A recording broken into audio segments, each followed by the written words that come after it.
Is that a mood? Is that what the kids say? Is that song is that mood? It's the Mood? vibes. Is that vibing? Are we vibing? Man, it's such a killer song. Did you make it longer? Like, is that intro like? I'm like, you could make it. Like, if we could just It's like, always been long. It's been a long intro. Like it's good. Even as it is, it's like 35 seconds, which It's is a little self-indulgent, maybe on our part. Like, I don't know if anybody else likes it, but I'll be damned if I'm going to sit here and listen to it. Click and tweet and do all the things. You know. Oh yeah, it's a race. Yeah, you go like you click the thing and we go to the Discord, we go to the Twitter. Tap. I was doing the exact same thing. I'm getting tagged by you in all these different places. It's this is what happens when you've been doing this for, I don't know how long we've been doing it, 6 or 7 or 8 years or whatever. Long time. Yeah, you're getting there, man. Well, is that a like a peach or mango fruit cup? Mm-hmm. Absolutely delicious. Tangerine. And also eating it like an adult. Just like down like a pelican. Like you just like caught a good. I haven't eaten since breakfast. It's a good snack. That's a good snack. Yeah. What was for breakfast today? I had a bagel.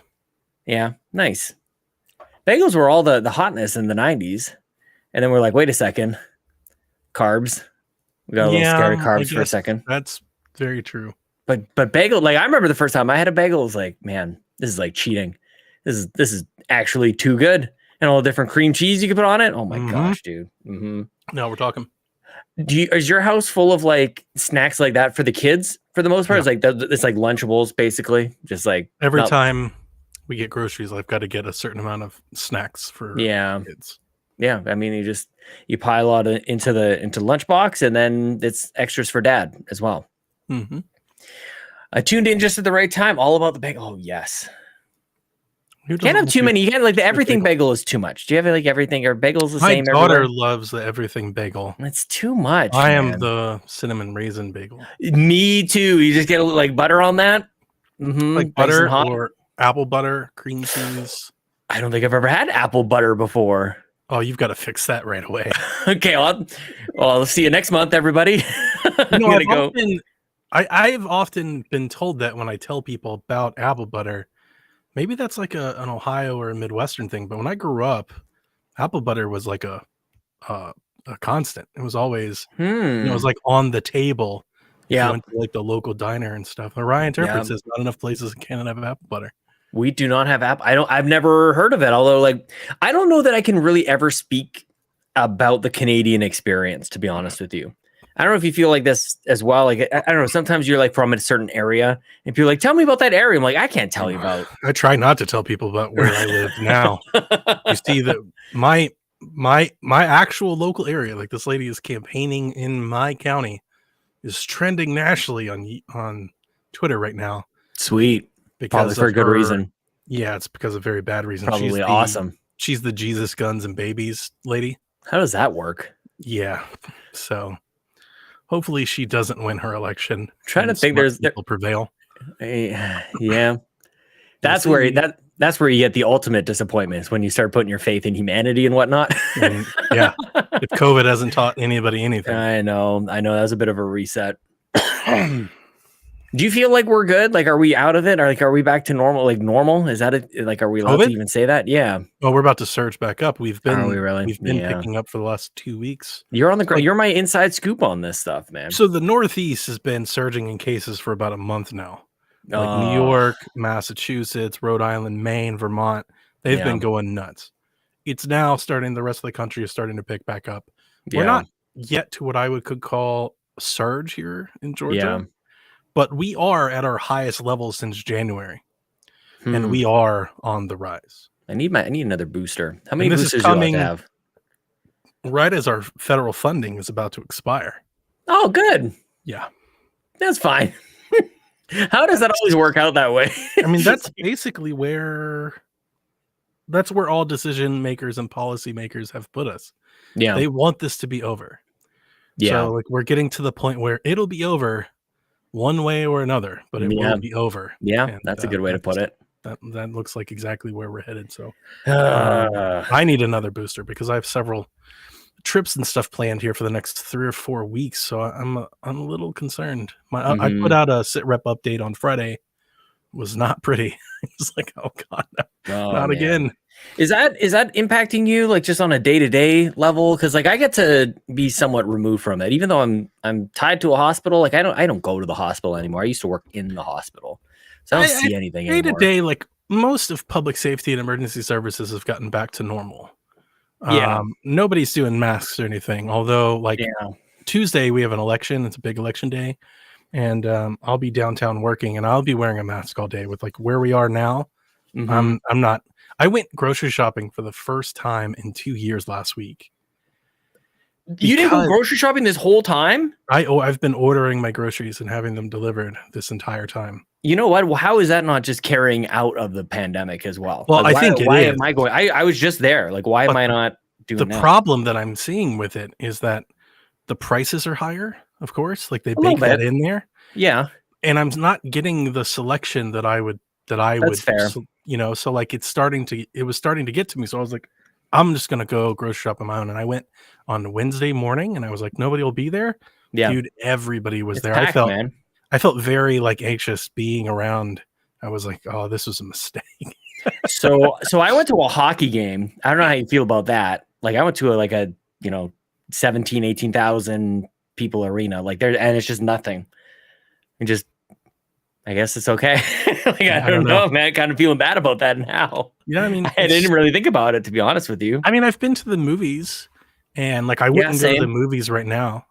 Yeah, or like in the next couple of weeks, I wouldn't go. But I mean, I've learned that I'm more conservative on this type of stuff. Like there's a lot of people that are just willing to, to deal with it or risk it. I have often though, like when I let people know these things, like in our Discord, I start sharing information. I often have to let people know that I have a chronic history of like sinus and breathing tract infections. So this has always been something that I think maybe I've taken. I don't want to say taken more seriously than others because I'm sure people are taking it seriously. I view it more as a personal threat than I think most people. If this was 15 years ago, I would be either right there with everybody. But yeah, I get chronic bronchitis, strep throat. I got pneumonia a couple of years ago. Longtime listeners of PSVG would probably remember that very well. And I don't want any part of that. Like vaccination or no vaccination. That's what my question was going to be. Yeah, like that. And like for me, because I was right with you until whatever 2-3 shots of the vaccine. I'm like, well, for me, like that's kind of where I'm at. It's always been my concern because I'm overweight. Like we've lost friends and Bobby and stuff. Like, of course, I'm right there. Yeah, like it's not something I personally want to play with. Yeah, my kids, it's a separate story. They're super young. They've all been vaccinated. Like I'm not making them wear masks or stay away from their friends. Like I'm sure they're fine. Yeah. Has anybody in your house? I feel like we've talked about this. Has anybody? My daughter got it right when school went back, and we quarantined her for 2 weeks. But my son and my wife and I have remained COVID-free this entire time. But I think most everyone at our church and my in-laws, they've all gotten it. So yeah. We didn't go to the Christmas party. Everybody in the family got it at the Christmas party. Oh, wow. Mm-hmm. You get to look real smart when you make decisions like that, though. Yeah, I do. Yeah, and I think they always give off that I'm better than everybody else, snobbiness. Yeah. Well, you just keep being right, man. Whether it's instantaneous like that or about Halo or what were we talking about yesterday? Odyssey. Or Odyssey, Mario Odyssey. Down the line. I love seeing the Odyssey stuff boom back around. Yeah, yeah. It's not just Joe. It's become a common thing that I'm starting to see, and I'm like, look at these people. Well, and it's common across games, I think. Like, I think that this is just a thing that after some time, games that are like lauded as these amazing things. Like, I'm very curious on what happens with Elden Ring throughout the course of the year. It's got, a lot of, hopefully lots more games to contend with for a game of the year. But this is something like Uncharted is right up there as well. People like to tear that one down. And apparently The Last of Us Part 1. Yo, Kaiju. Hey, man, I miss you, dude. I've lost the stream. I'm trying to get back to it. I see everybody chatting over here. That's awesome, man. I mean, it's sad he's talking about he had a funeral for his cousin, but I'm just happy to see his face again.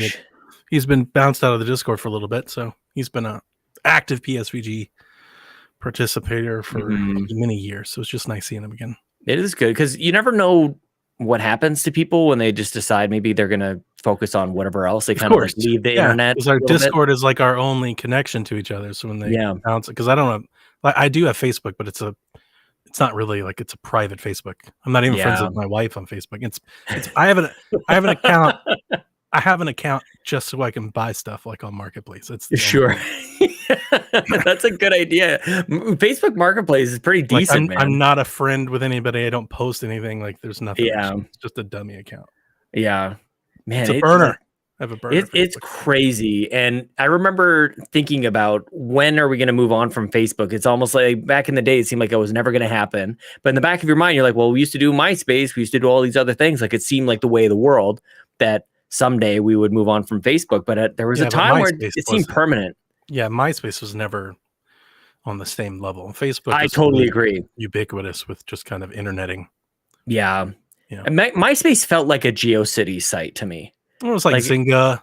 Yeah. There were a couple like blogs, stuff like that beforehand. Yeah. I don't know. I was never really on it, to be honest with you. I don't know how I missed it. I used to love what happened. I spent more time picking out the music that would play when you visited my profile. Exactly. Like it seemed like a very I wish we could do that on Twitter. I know. I would change out songs like all the time.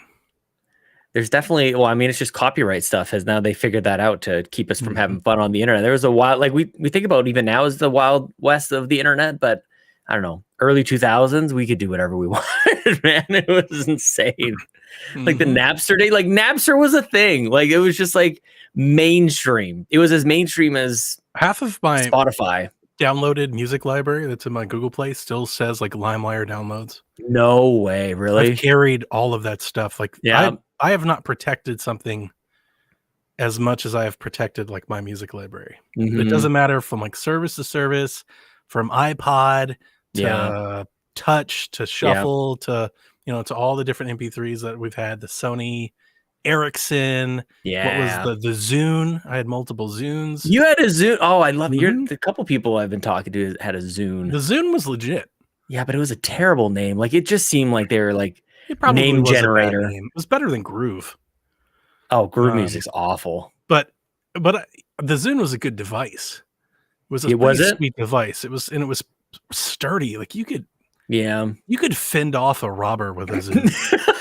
You know, like you could just pull that out of your pocket and just fastball that into someone's face. No way, dude. I picture like this RPG game. You're like, choose your weapon of choice. It's like mace or sword or a Zune. I mean, you could. It was strong and it was sturdy. Like, I bet those things are still kicking to this day. Like, they were just really nice. Mostly Martinez in the chat says I still use my Zune. So there you go. And like some of the latter ones, I'm not sure which one he has. Some of the latter ones you could play like really dumb like flash games and stuff on with the little track wheel. Yeah, they had like didn't it look like, I'm trying to remember now, didn't it look almost like the Dreamcast like VMU thing? Like a little, almost like, it wasn't as slick as the wheel. Yeah, it wasn't like, and I think that was the big thing. It was like that and then iPod, and it was just so nice that until iPod. Like music subscriptions came. Dude, I would exhaustively, like compulsively, like set up my music library and then back up my music library. Like I backed it up to every laptop. I transferred it to every laptop. I had multiple copies of all of my songs just in case something happened to one of my devices. Those moments when I think back to those days, it's like we had so much time. I would just be like feet up on my computer and just like hours managing music collections, putting in your own or updating your artwork. Manually. Or even like our digital cameras, like I would take out the SD card or connect it with the USB or whatever, and I'd have all that like perfectly arranged and everything. I'm curious though, like why would you need to like protect the LimeWire audio? Even like don't you have a way to replace it, or is that stuff that doesn't exist on those services? I did now that I've got subscription services for the family.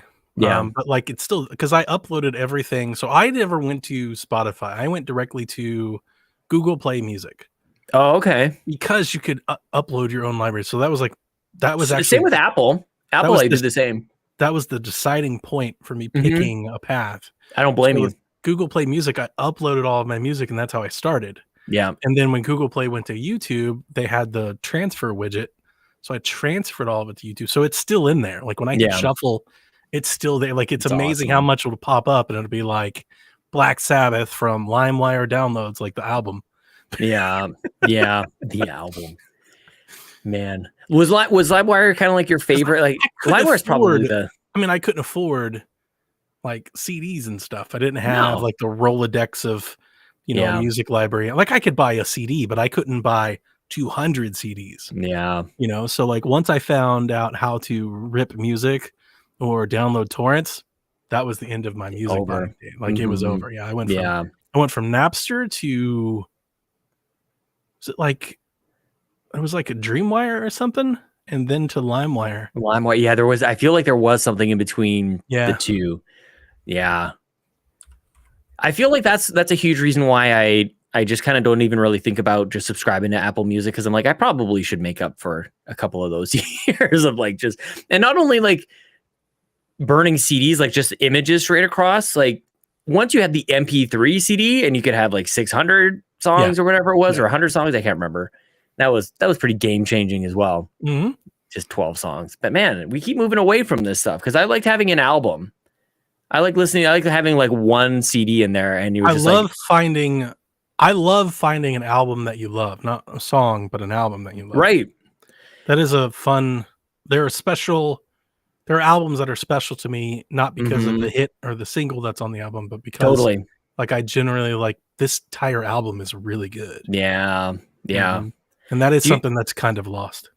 Oh, definitely. And I wonder like how people will remember like music when they're like, if you're getting into music like right now, if now is your like your high time. If you're like my kids, like it's TikToks, it's right. It's 15, 20 second, blurbs, quips.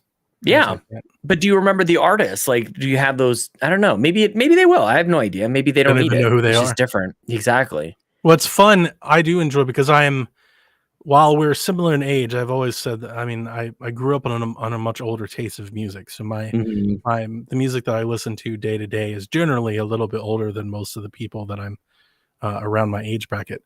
And it's fun when my kids find something that they like, but they don't know who it is. And then I get to step in.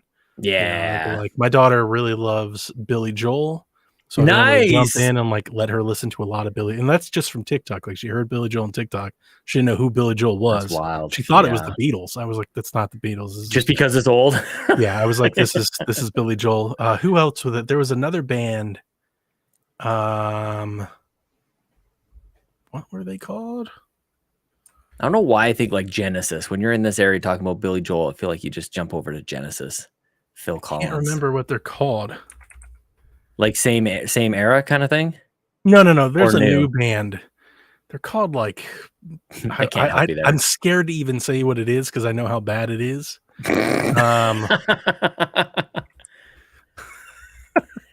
Most Martinez says, yeah, we mostly use Apple Music, but I keep my Zune in my car. Apple doesn't have everything. That's true. I'm trying to think of like most artists that I was waiting for to come on over have. Like Tool was one of the last ones that I was waiting for to finally come on over. God knows what's going on with Taylor Swift these days. But I feel like that was a big deal for at least a minute or two. I would download a CD and all the songs had issues with capitalization, so I'd go through it and fix. Dude, same here. We all find each other. All the same people who are doing that sort of thing, or like you download some songs, they would have like Red Hot Chili Peppers with 2 L's. Skin. Oh God, is the band name? It's called Main Skin. They're popular on TikTok. Sorry to interrupt. Okay, no, that's all right. I'm just Googling, trying to end this thought. She, my daughter, at this point, infamously comes to me and she's like, "Dad, I think you'll like them. They're like Led Zeppelin." They're not. They're not. Yeah, not even close. So then we had to have like an 8-hour Led Zeppelin tutorial where I walked her through the history of Led Zeppelin. I was like, "You have to make sure you never make this mistake again." Yeah. Why did she think they were like Led Zeppelin? Because there's guitars and drums. Rock band. Yeah. Rock band. Exactly. I love testing my kids to see like when they'll tell me to just like skip the song or whatever. But when they ask me like, what's this song called? It's really interesting. We were just driving home and System of a Down came on. Ooh. BYOB, which I'm like, get ready for this, kiddos. My wife hates them. System of a Down? She hates anything that's like loud and aggressive, really. Yeah, I kind of just laugh at it. Which is so much of my music library, but oh yeah. I miss bands like that. I feel like between that and Rage Against the Machine, like who's writing angry music at the government right now? You know what I mean? Sucker for Rage, dude. Oh, definitely. It's one band I've never seen live that I've wanted to, and at this point, I don't know if I could anymore. Like I think I've aged out of being able to physically withstand a Rage Against the Machine concert. You think so? I When think you he'd be watched alright. them, like when they Yeah. reunited, I watched that concert in California, and Yeah. oh boy, You can knock some people around. You got dad strength, you're good. oof. You'd be like that guy in the middle of the mosh pit, just Oh, like look out man. for him. Just I'm gonna need an EMS unit. like Sauron, man. Just like one swing and bodies flailing all over the place. I think you could do it. Range is great. I love Tom Morello just hey kiddos, if you ever want to rock an F, and you just like super big dad energy.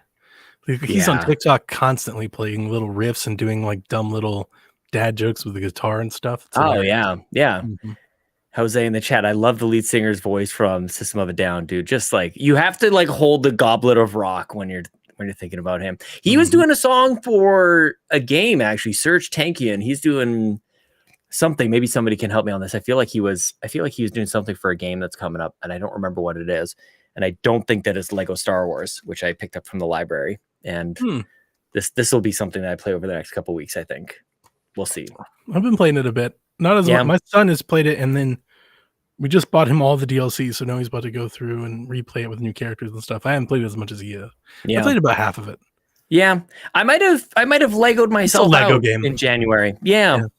I don't know. It's good. It looks good. It just didn't keep my attention for as much as it's been on my radar. I've had this game pre-ordered for like 3 years. Totally, I've been pumped for it, man. It's been delayed forever. But once I started playing it, I started with the first saga, and I played it to like the halfway into the second saga, and I just like the prequels. You started with the prequels. I think that's how I would just start kind too. of bounced after that. I was like, it's a lot. It's a lot of good stories to get through as well. Yeah, it's shorter. Like it's not.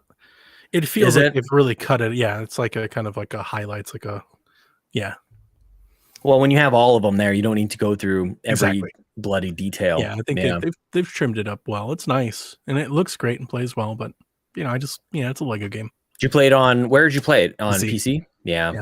Which is weird because my son would be playing it constantly a lot more if I'd bought an Xbox or Switch. Yeah, but it was one of those Green Man Games deals where I got it like pre-order for like $34. And I was like, well, I'm gonna cancel that. We were talking last night, thinking about canceling my Strikers pre-order. I know.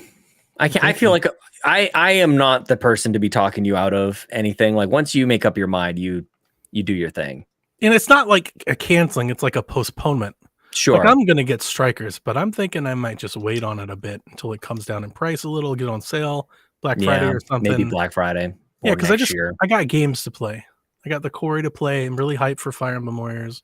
I got a bunch of stuff I'm playing on PC. It's like I feel like I don't have time for it, and I also feel like 10 days after this game is out, it'll be over.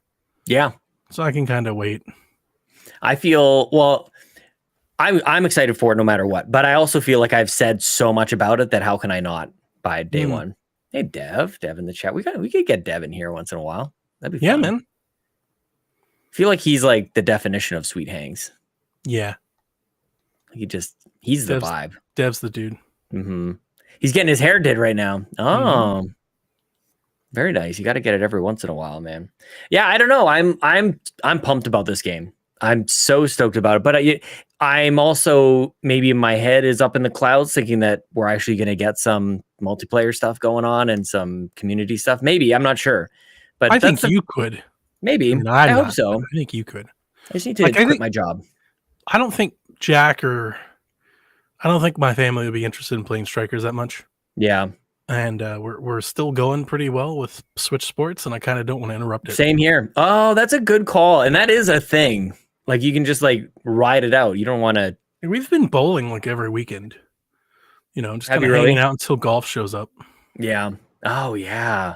We could. What if we got like I don't know if E3 is actually happening. We predicted it the other week, like as if it was happening. Do we have a date for golf? Is that actually fall? Did they ever say that? They said fall. Yeah. They said the end of the year. It's fall. Yeah, they need it in summertime, man. Dev says after seeing Sean with Switch Sports Soccer, I can definitely see him in the community on Strikers. Dude, I don't know, maybe I'm just biased in this way, but like I love soccer. Like I really just love the sport. And I don't. Yeah. So I think that probably plays into it a bit. The Switch Sports Soccer, it's interesting because I would like to make the case that the Switch Sports Soccer might be more inclusive and fun for all because it's actually quite good. Yeah, I I don't think agree. people realize that. People like they Mhm. make fun of it, and I saw a lot of people that are It's like, it's slow. It's the it's like polar they're like opposite of it's slow Rocket Strikers. League, Yeah. but it's like but it puts everybody on the same plane, Yep. and like you can kind of screw up or you can be awesome. Mhm. You know, like you Mhm. can kick the ball from all the way across the field and it go in if the other team Totally. doesn't know what they're doing. And Totally. I think Yeah. because of that, it can be very exciting and very approachable. Mhm. Whereas strikers is going to be very chaotic. And if you want to be good, like you're gonna have to be good There's at Twitch. There's a strikers. Twitch Yeah. element to it. Yeah. Yeah, like if you don't have the reaction speed, you're good. You're going to be hooped. You're going to get blasted all over the place, and Oh yeah. there's something to figure out there for sure. And Mhm. I guess there is on both sides. Well, like Like Jack there's is legit playing that soccer game online with people. really like playing Yeah. his position and everything, and Mhm. yeah. He gets See, like you mad when could. somebody doesn't play the goalie because they Mhm. rotate after every goal. They rotate like where you start on position. Just like So Rocket League. so Yeah, Jack thinks that if you're in the back, like back left, like you're supposed to be the goaltender. makes sense. And he loses his mind when they start somebody back there and they just run off and start chasing the ball. Yeah, good thing there's no voice chat. Save that person an absolute just. He gets so mad. He's like, nobody's gonna. Yeah, I don't want to be the goaltender. I'm like, then don't be the goaltender. He's like, well, somebody has to be the goaltender. yeah. Then it's ruined for everybody. I was like, but if you stop doing it, somebody else will do it. Yeah, I don't know about that. This is Nintendo multiplayer that we're talking about here. Yeah. Yeah. How old is he now? I feel like I ask every 11. single month. Was he playing basketball? Is that the video I saw? Yeah. He just finished his second game, or his last game of the season was yesterday. They lost by 4. Oh man! But he had several good. I think yesterday was his best offensive, and he had some rebounds too. He's going hard in paint. But Jack loves basketball. If you guys see me on Xbox Live playing 2K, hey me, that's Jack. Oh, right.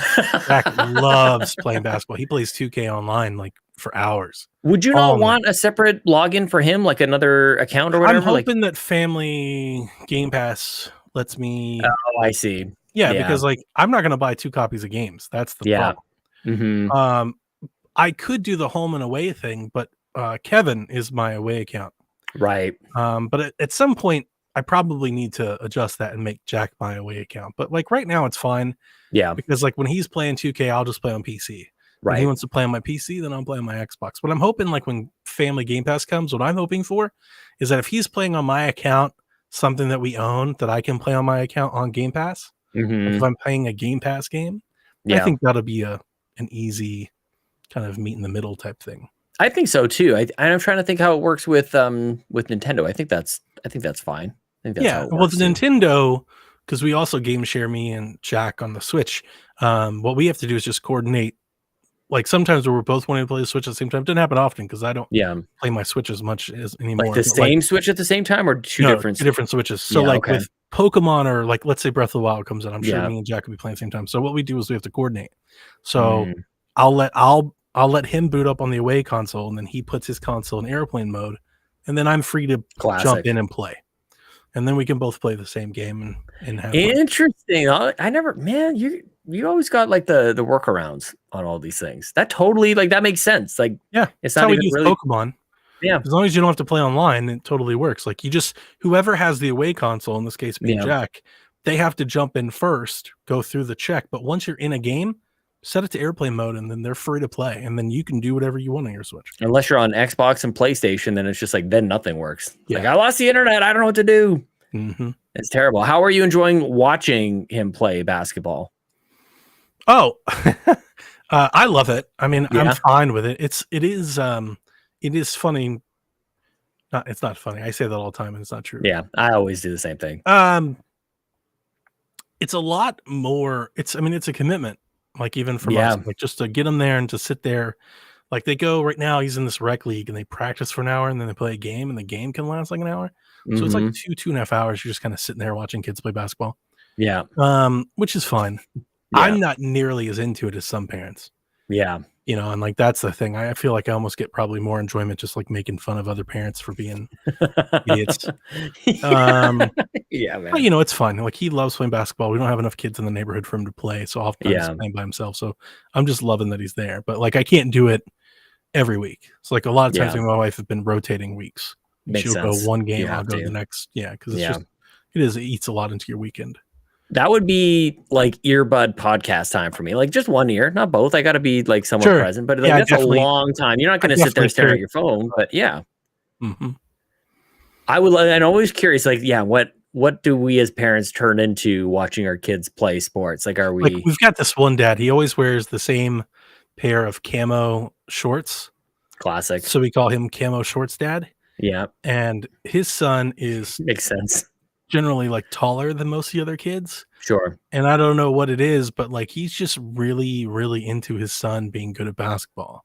Like when his son misses a foul shot, like he shakes his head, puts his head down, like he's constantly like yelling. Yeah. He argues fouls, which I think is like the dumbest thing in the world to possibly do. It's like, this is junior basketball. Yeah. Who is who's arguing with the referees in junior basketball?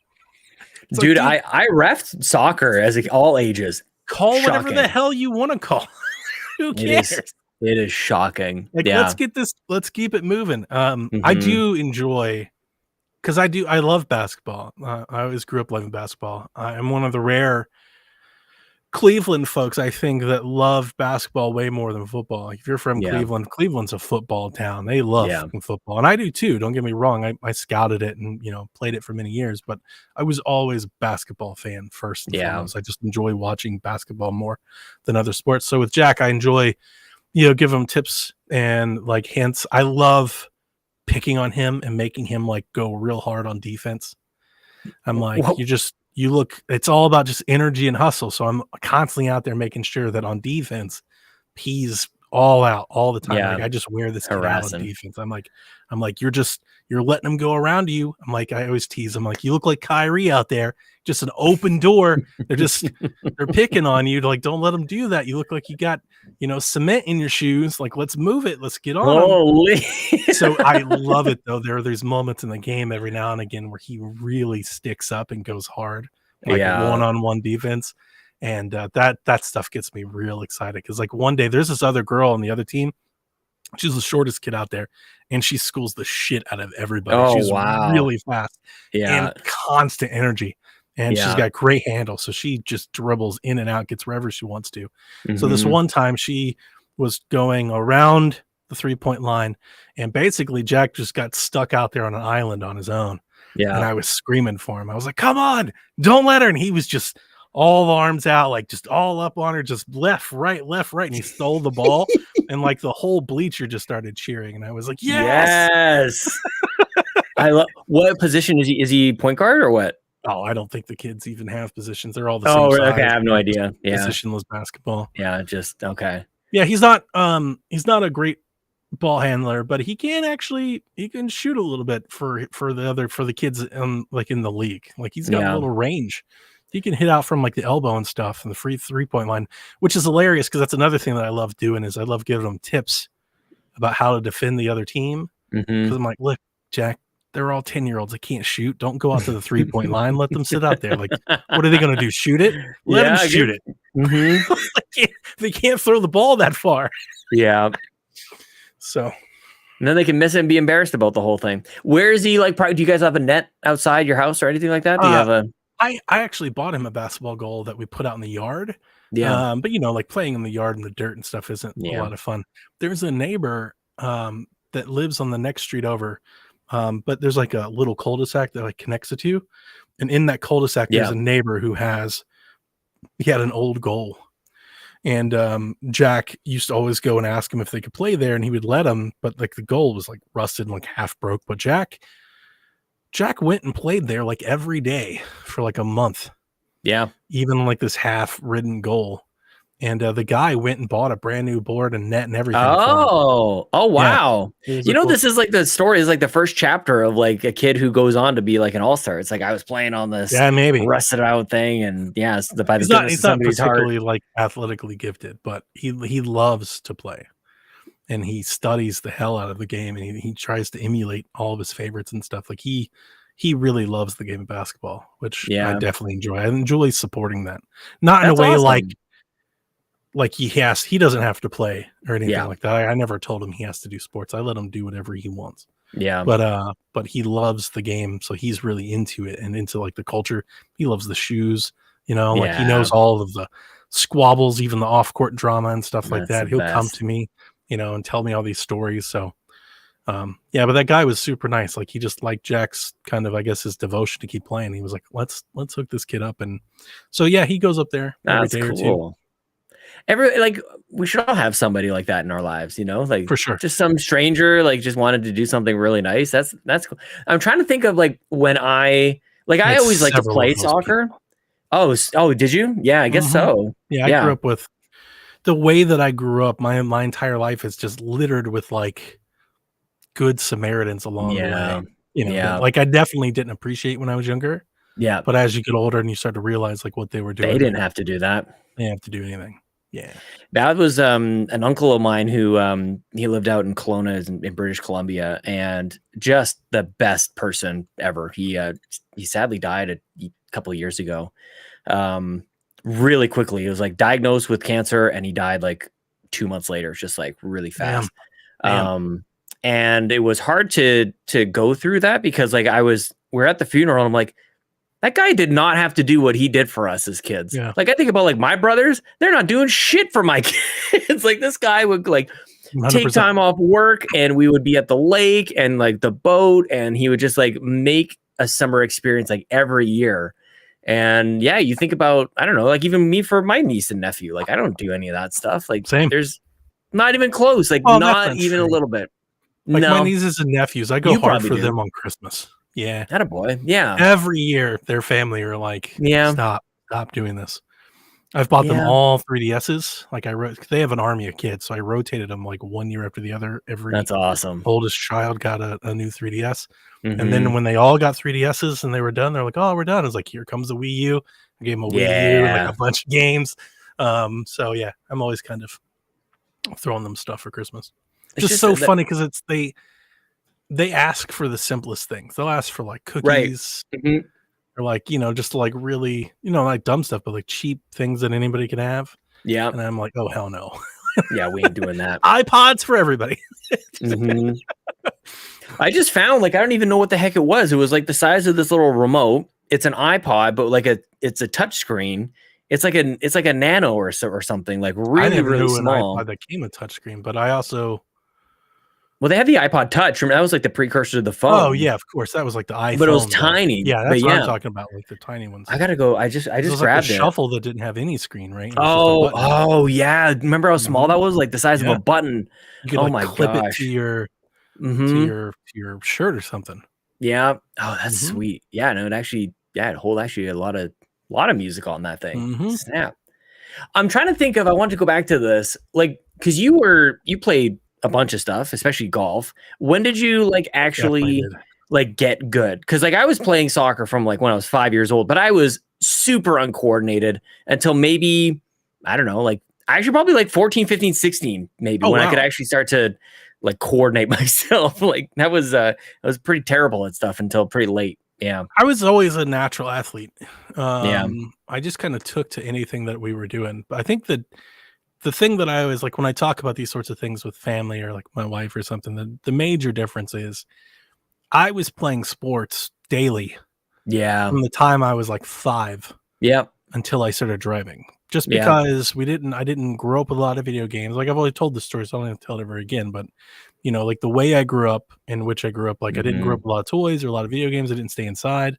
So like a lot of times in the neighborhoods I grew up in, it was just somebody had a football or somebody had awesome. A bat and a baseball, or somebody had a basketball and somebody had a hoop. I remember playing basketball for the first time. We played on a milk carton. Yes. Classic. We cut the bottom out of, and then we strapped it to. So we lived in at the time we lived in an apartment building that had external staircases that went up, and we just tied it to like the first floor of the staircase, like a milk carton, and then we learned to shoot and play on that.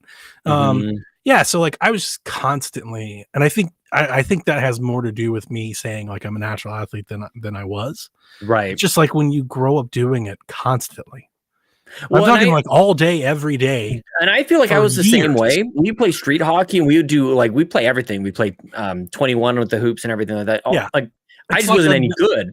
It's a completely different level of athleticism that you're dealing with. Like when you're when you become of age, you're 12 and you're like, I'm going to join the sports league. Right. And then you go off against a 6-year-old who's been doing it every day for 6 years. You know, like they can go all day long. Like you're tired. Yeah. They're like, this is all I've like. I was that way. Like I remember the first time I went out for sports, I was like, this is all I've ever done. Like 2 days, summer camps, like none of that was ever really hard. Yeah, it was same. Just what I did. Yeah. I didn't get into. I didn't ever had the money for like kids sports, like rec leagues and stuff like that. Yeah. I didn't get into the sports until I went into foster care, and when I came out of foster care, the judge, his name was Judge Newsom. He's in McDonough, Georgia. I think he's still alive. He said that kids like me, with my background and stuff, the way I grew up, that the worst thing possible is to have idle time.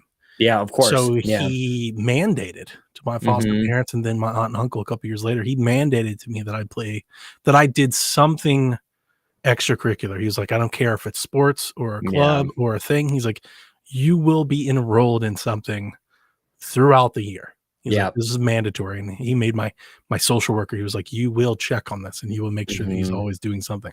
So that's really where it started. Like when he did that, I went out for wrestling. I played basketball. I threw shot put, and then I played football.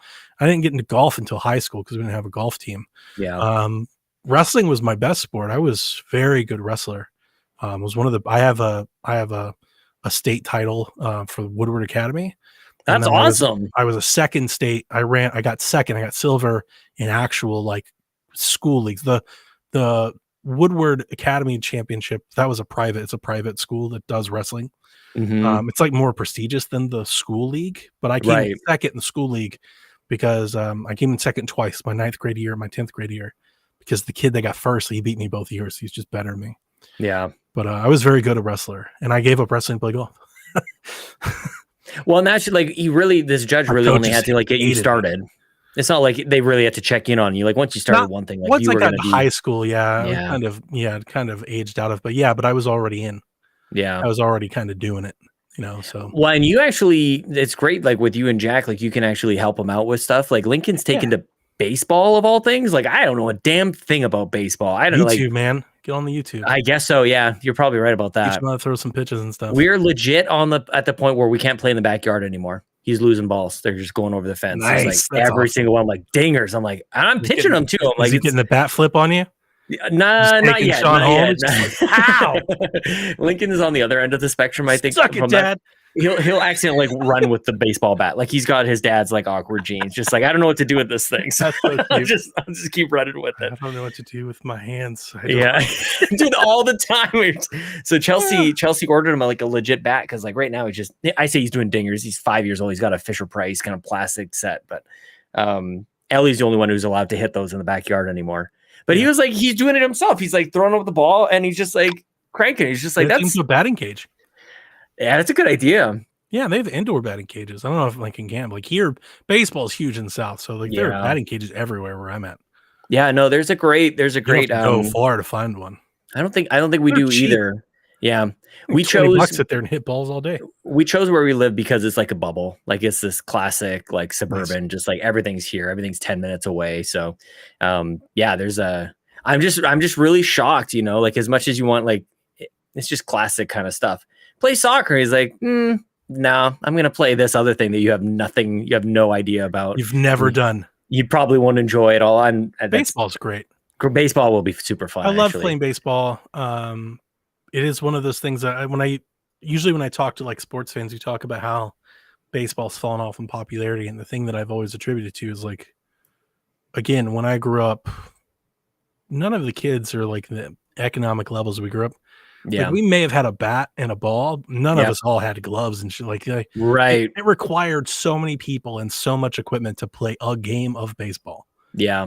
Like you got to play with, broomsticks and stuff like that. Wiffle ball and stuff. We had 4 kids in my family. Like we shared a glove. Like we were all out there and like, okay, well, now you get to wear the glove for a little while. Extremely dangerous if you're playing like a real bat and ball. Yeah. It's not a good idea. I've done more dangerous stuff, but it was always so much easier just, football. You would just let it drop. Like if you were the kid without the glove, like you wouldn't catch it. You just let it drop and then yeah. I'm thinking of somebody just hitting like just a mean grounder at somebody and you're like, get out of the way. No, that was just that there's always one guy who's just like obviously an actual baseball player, just like would crush it. So he'd step up to the plate and everybody backs up and everything. Like, that was our only ball. Oh, yeah. Well, I guess we don't play baseball no more. We'll be running after that thing for 25 minutes. I know I'm a big believer in this stuff though, man. Like I really do. I think most kids. The sad part for me as a parent is that my daughter takes more after me in that regard, and she was a natural athlete and she just hates all sports. And I've tried. I would never make her do it, but I've tried to encourage her to do something because I see like her level of competitiveness is just tailor-made for team sports. I see a lot of me in her. Mm-hmm. Even the sports that I weren't like, I was captain of like almost every team I think I ever joined. Yeah. You know, like, so I see a lot of that in her. Like, I definitely could see her like on a softball team or a basketball team. She was really good too. And like when she was in middle school, she would play with me in the driveway. She was really good. She definitely could have played in middle and high school teams, but she hates sports. She hates running. She hates sweating. She hates she hates their outfits. The outfits, really. She doesn't think sports girls look cute, so she doesn't want to do it. Well, it's funny, like, man, it's weird to talk about, but like if that's your concern, then maybe volleyball, which is weird that it's like mandated that like what the girls play in volleyball. A volleyball team. Because I also was very good at volleyball. Oh, really? I was awful at volleyball. My aunt and uncle, you know, I think I've told the story before. Those who don't, I lived with my aunt and uncle for a few years. They're Pentecostal Christians and they're like diehard on that stuff. They sent me to church camp every year that I lived with them, and I had to go to this church camp. And me and my cabin, we dominated their volleyball league for like 5 straight years. Yeah. I loved playing some volleyball. It was a lot of fun. So I would actually be really into it if she liked volleyball, but I don't think they have a volleyball. She just doesn't, like I think to her, it's more like girls that play sports don't, I don't know, get viewed the way she wants to be viewed. I mean, that's fair. I don't think for her. That's an inception type of thing that you got to get in there and like plant a seed of an idea to try to root that out. I tried. That's not going to happen. But like she's into, she does chorus and band and drama. She was just in Beauty and the Beast and stuff like that. So like that's interesting. She's found her own track. It's just, it's just a little bit of, because I'm like, could have been great. She has it. She really has it. Like this is the father's disappointment. This is what. In all seriousness, my daughter's a beast. Yeah. Like, and I think I think I'm like whatever a decade behind you on this front. She doesn't want to hear that, but she is. Like we played. We were playing like family, like light tackle football. Your daughter's steamrolling people like the bus, man. Like Jerome Bettit's out there, just crushing people. Yeah. She's stout, she's tough, and she's just extremely competitive. Yeah.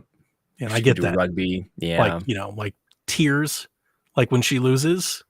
Like, I was like that when I came up. I hated to lose. I couldn't stand it. I'd give my arm not to lose. Like there's no amount of pain that wasn't worth winning, and she's that way. Jackson. I wonder where that came from. They get that perspective came from somewhere. It's like somebody said something to her somewhere along the way, which is the craziest thing about life in general, is that you can be just going along and then somebody goes like this idea, and you're like, what?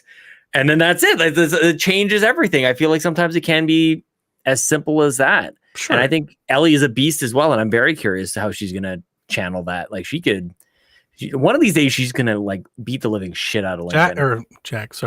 Dev, we've talked about it. She doesn't think that. I know you and I think that. She doesn't look at any WNBA players. Like it doesn't fit her view of what she should look like. Like her inner appearance doesn't mesh well with sports. Not even like mixed martial arts. There's nothing we can do about it. Like I'm not going to force her to do it, but it's just a little. It's just like the stuff with Nintendo. You stop. You just say that it's never going to happen. You walk away, and then she'll surprise you later. Maybe. Probably not. Probably not. You're really just resigned to this being the. She's really like my whole family has really moved off of the. We were playing so many more games 5-6 years ago. The Wii U, we played the Wii U as a family daily. Yeah, as a family together. Mm-hmm. And now we have to like schedule time to play a game together. And it's really just Jack. He plays video games. Victoria doesn't really play anymore. Yeah. How are you dealing with that? Because I feel like I would have a really hard time with that. I think that my kids were a big reason why I got back into Nintendo, and I think as they've drifted away, I think so too is my decline, like with the ecosystem. I'm not. Yeah. I still love Nintendo stuff, and I'm still gonna buy and play the games, but like I'm not as into it as I was 4 years ago. That makes a lot of sense. Yeah. Yeah. I have never really thought of it this way. Like I've always looked at it like I'm getting an extra little boost from the kids right now. And like that, it seems to just kind of make sense that I'm into it and they're also into it. So there's no friction at all. But I don't think that I would categorize it as it's because they're the age that they are. But I guess I would never really know that until it's like reinforcing. They go out of it. Totally. It's like that extra nudge, that extra push. And as they've ventured away from it, I don't have as much of that. Like I still love Zelda and Mario games. Yeah. But like maybe I don't go for like that like Strikers or like that Yoshi game or like, like maybe I kind of pass on some of those that were day one buys 5 years ago. Yeah. I feel like my kids are doing something different almost like every day, all day. Like I don't think that they really do any single one thing. For like they're just classic ADD kids, I guess. They're just like, I'm gonna go do this now. And so like I think it's hard on that front for me to go, yeah, it's Nintendo getting a boost from that because I don't know that we really do a huge amount of Nintendo. But my kids are also like Lincoln's just kind of getting to the age where maybe it would make an impact, but like at least 3, and she's just doing whatever. She's super independent though, man. Like she wants to put on her seatbelt on by herself. Yeah. She will just like scream at me. I make this joke all the time with my wife. That's in all large part, and I realize that this completely sexist and blanket statement, but it's just girls, dude. Yeah, you think so? It's just how they like they just come out. I think my like sister was the same. Independent and rebellious as fuck. It's like I don't need your help. Yeah, exactly. The more I don't need a man. The more women I know, like the more that just rings 100% absolutely true. And it doesn't have to be like super, like out in front of it, but like that's generally how they all. My daughter's the same way. Yeah. Yeah. I'm trying to, you have to pick your battles, I guess, but it's like, I don't want it to be so combative, but like it really is. Like I'm just trying to get your seatbelt on because I gotta go. There's an absolute great TikTok that I love. It's a little girl trying to put her seatbelt on. Her dad looks around, he's like, you need my help? And she looks up, she's like 3. She looks up and she's like, no, worry about yourself. Oh damn. Oh, wow, with the attitude too. I mean I'm like, God, that just evokes memories. My daughter's the same. Like I post I've got a picture of my daughter. We took a picture of her in Beauty and the Beast. And she was being filmed and she started like pointing at my wife and screaming to stop filming her. She did the same thing when she was hilarious. 3 at like Bible school when she was like 3. So we have them side by side, like 15 years apart.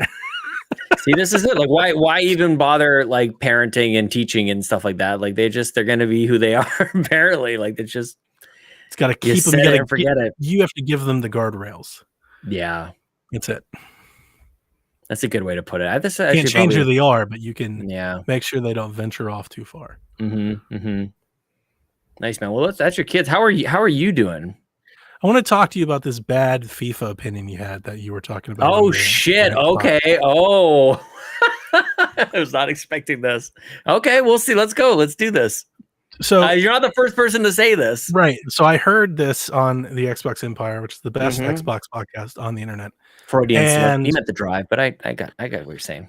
And you were talking about how if I can reiterate the premise, the platform is that FIFA, the organization, and EA Sports have parted ways. Yes. And that the next EA Sports game will be called EA Sports FC. Yep. I think, which I also think is terrible. Terrible name. I think they should have just called it Football Club. Yeah. Football Club 23, Football Club 24, something like that. That's also lame. But that's neither here nor there. The part that I think is interesting is how much emphasis and value you put on the FIFA brand. Because EA will still have Manchester United and the Olympic World Cup teams and all of that. They're still going to have everything they've ever had. It's not like a league or a part of the game or a mode goes away. They have everything they've ever had. Yep. Just a new name on the box. And you think that is cause for concern?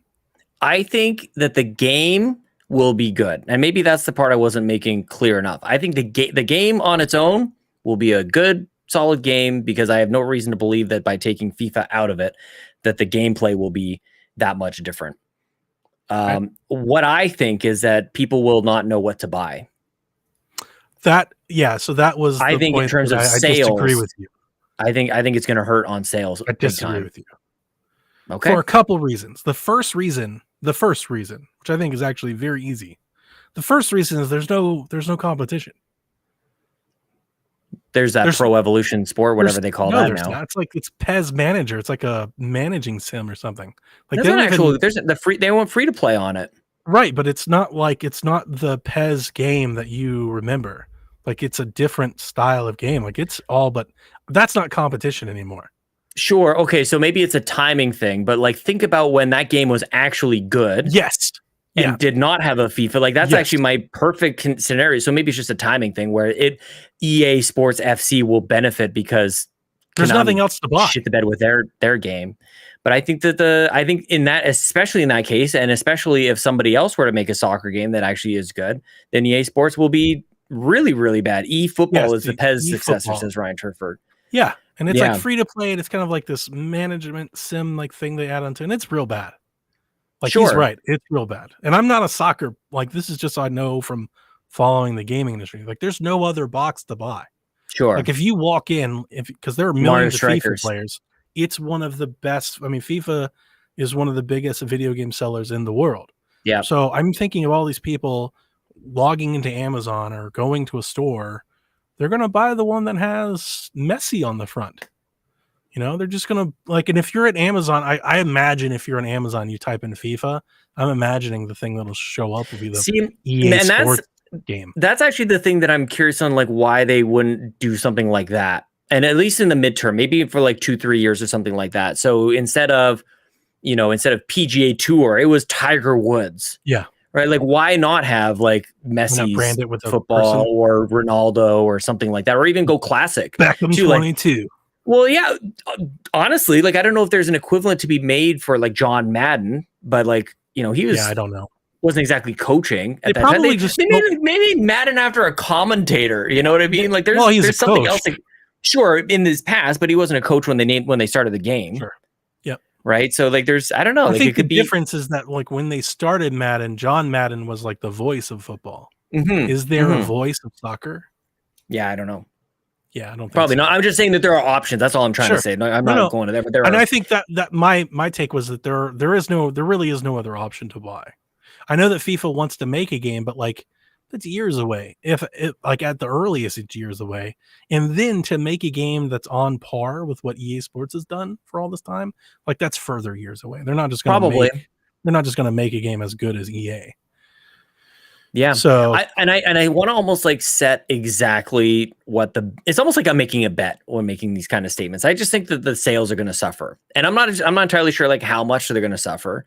But then if you're thinking like if we ran EA, they're just looking at net. They're looking at their P&L and going, well, even if they sell less, it's probably still going to be okay because they don't have this gigantic FIFA. Yeah, they're not paying the $1 billion that FIFA wanted. They wanted $1 billion for their name. Yeah. It was like some stupid number for like 5 years. That's absurd. Maybe it is, but maybe I don't know. Like I remember you arguing. You're like, "That's nothing." And I'm like, "No, that's $200 million. This is a lot.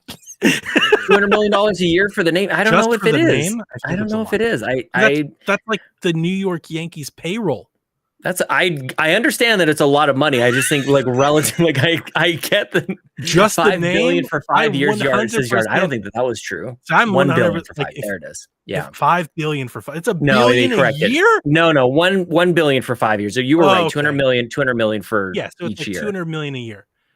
I'm right there. Like if I was in the boardroom of EA, I'd be like, "Fuck them. We can save obviously this. We can save that money." I'm just not as confident one way or another. I just don't know.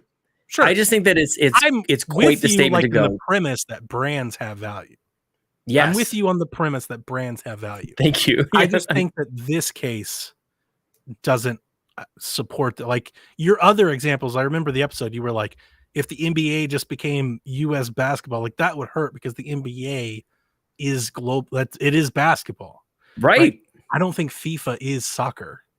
There's the I think Premier League. I think it's been There's cultivated the that World way. Cup. Like If FIFA you know is what those things are, if you know what those if things you're a are, but soccer fan and you're playing exactly. FIFA every year, you know what the Premier League is. I mean, I don't know, man. I think people sometimes people play just get for the World Cup teams. And so I think you could have a World Cup thing, but that's when the World Cup comes out, like EA Sports has done in the past, there will be a World Cup branded. But that's FIFA. How do they do that? That's a FIFA. It's a FIFA World Cup. I think they still have. I thought I read that they still have the rights for World Cup. That they'll still have like World Cup stuff in their game. I think they could probably still have maybe a tournament, but I'd be confused on that. Like how they have. I think.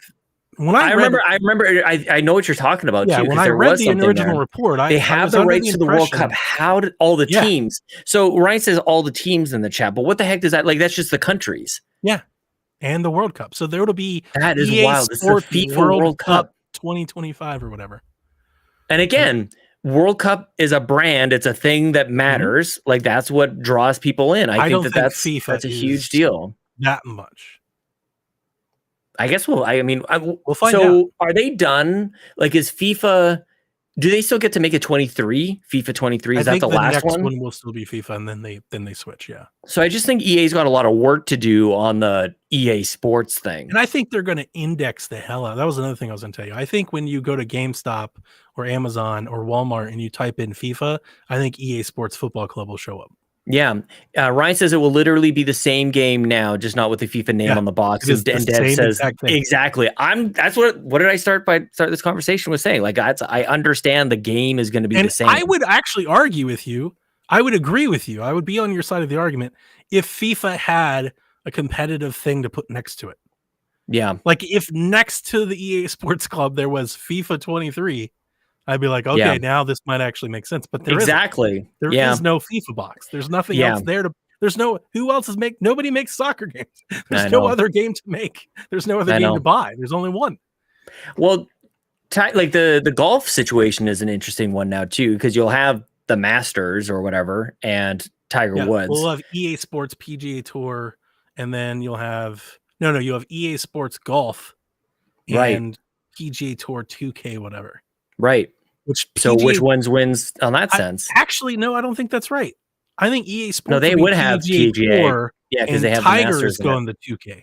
2K is going Tiger, so they'll become Tiger Woods 2K, whatever, and then EA Sports will be PGA Tour, whatever. I think. Dev says all that matters for FIFA players are the teams, leagues, players. As long as that's all that matters. Yeah, I agree with maybe. That. I just think that I realize I'm like obviously the only person. Soccer players are going to play wherever their favorite teams are. Like if FIFA took the Premier team and all the Premier League and all the teams, well, that's a whole separate story. But it's just the name, just the FIFA, the 4 letters on the box. I just think there's a lot to do with like. I feel like this. The reason that I wanted to bring it up because it sounds very similar to me. Like when I hear gamers like. The Wii U is bad because of its name. It's just like didn't help. Like this.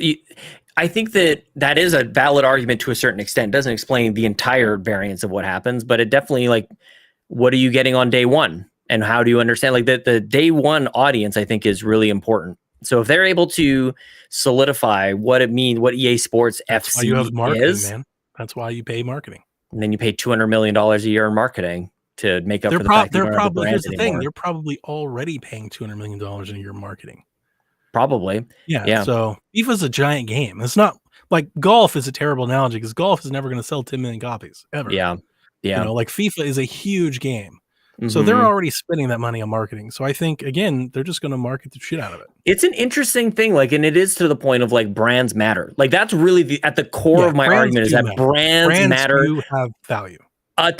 Yes, like, dude, like, wearing what's wrong with this? Why did I buy this sweater? This Adidas sweater? Why didn't I just buy a blue sweater that has nothing? The difference between sports is it's not the name of the organization or the conference. It is the actual athletes and the teams. That's the value. But how do you Manchester United is the brand that has value, not FIFA. But you don't put that on the box. You don't put like FIFA is valuable because it represents all of it. You put a player in a Manchester United jersey on the box.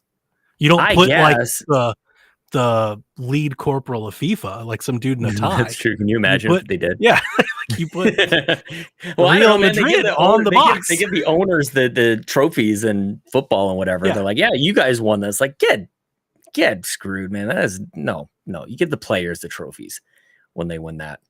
Yeah, that's why I like hockey. Yeah, I don't know.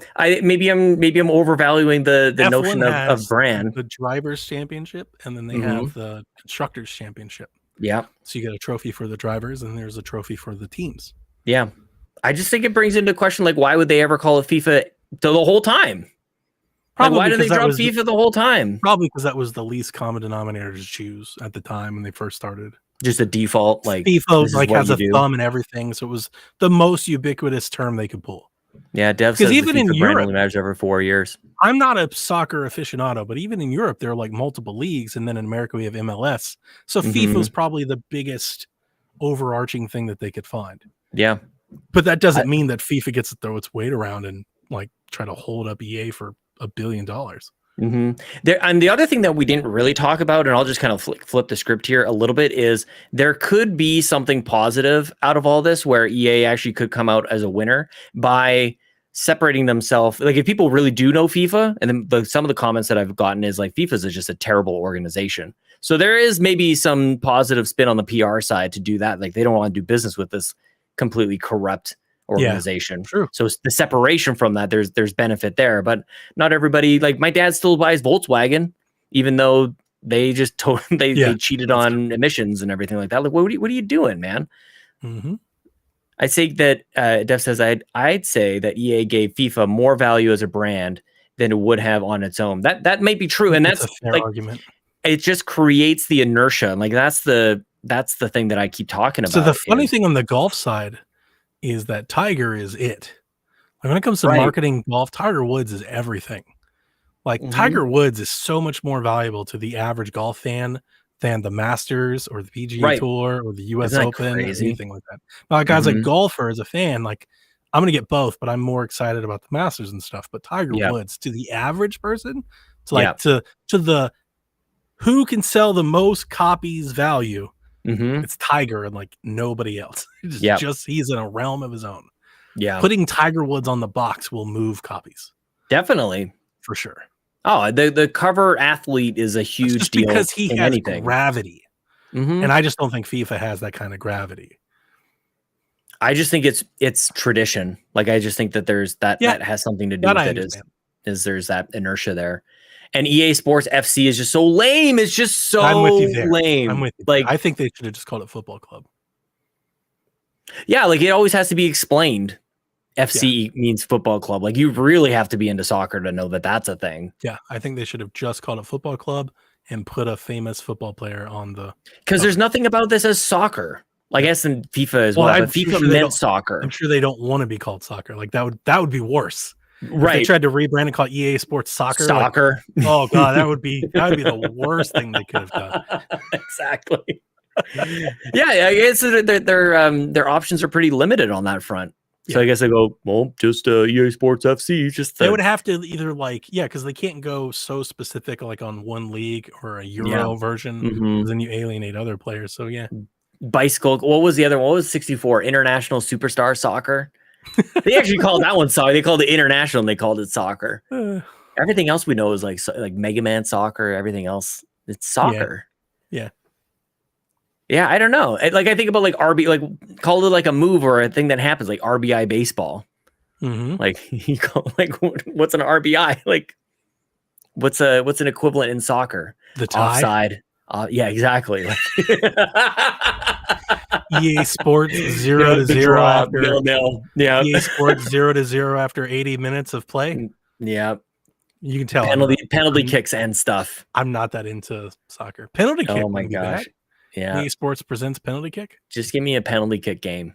That's all I need. Yeah. I can't wait to see how it turns out. I mean, whatever happened with like NBA Live? Like why was that? EA killed it.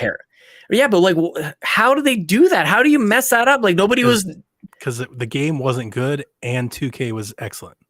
I guess they were doing it at the same time, weren't they? Pro Evolution Soccer. Look at that. I mean, Pro Evolution Soccer was good for a minute, but then it slowly got worse, and then What FIFA did got they way do? better. I know. FIFA. I don't know if FIFA ever got way better. There was Look at one the year show. where they just, Like, yeah. we used to have MLB 2K, and then we used to have Mhm. like the Heat, and but then the show came, and like the Corner kick 23. Corner Exactly. red card. Yes. EA Yes. Sports red card. That's the NFL Blitz version. Just no rules or anything. I guess we'll find out. We will see. But I remain unperturbed. I think this is going to sell. I think the sales numbers are going to be catastrophic. I think they're going to be huge. Catastrophic? Yeah, I think they're going to be bad. Yeah, minimal at most. At most, minimal. Minimal losses. We'll see. Like that honestly couldn't even be directly attributed to name change. It could just be a blip in the sales. Well, and then if it really does, I want, like, this is where I would love for the industry to be taken just an ounce more seriously, like across the board, because I think there could be a really interesting kind of business study to be done on this, on the value of brands. Well, that's why we have gamesindustry.biz. I'm sure they'll try to figure it out. Sure. Yeah, they're like the digital foundry of that side of things. Of economics. Yeah, but it is interesting because you bring up a couple good points on like why it's hard to compare this to anything else current. I would agree with you if there was something else on the shelf. There's nothing else on the shelf. There's nothing else to buy. Wii Sports. Like, what are you going to do? You buy soccer every year, and then just one year you just don't because you don't know that because they changed the name. I don't think that's going to happen. I just think that there's people who do buy FIFA every year. I don't know. There's nothing else to buy though. I get it. But like I think when you go to like Xbox, and maybe we can test this. Mm-hmm. I think when you go to Xbox Store on your Xbox or your PlayStation, I think when you type in FIFA, I'm telling you, what happens? Sports Football Club tile is going to pop. Good point. Yeah. Yeah, he's going to market the hell out of it, says Dev. Yeah, I guess we'll see. It's just this breaks a habit. That's all that's at the heart of, again, kind of what I'm trying to say here. That's true. Anytime you have like something where you're just like habitual about something and you go like, wait a second, something's different, that can be enough. Like that can be a bit of a circuit breaker for some people. Yep. But at the same time, your Rory was a good analogy. The problem is that Rory McIlroy's golf just sucked. The game was terrible too. The game was awful.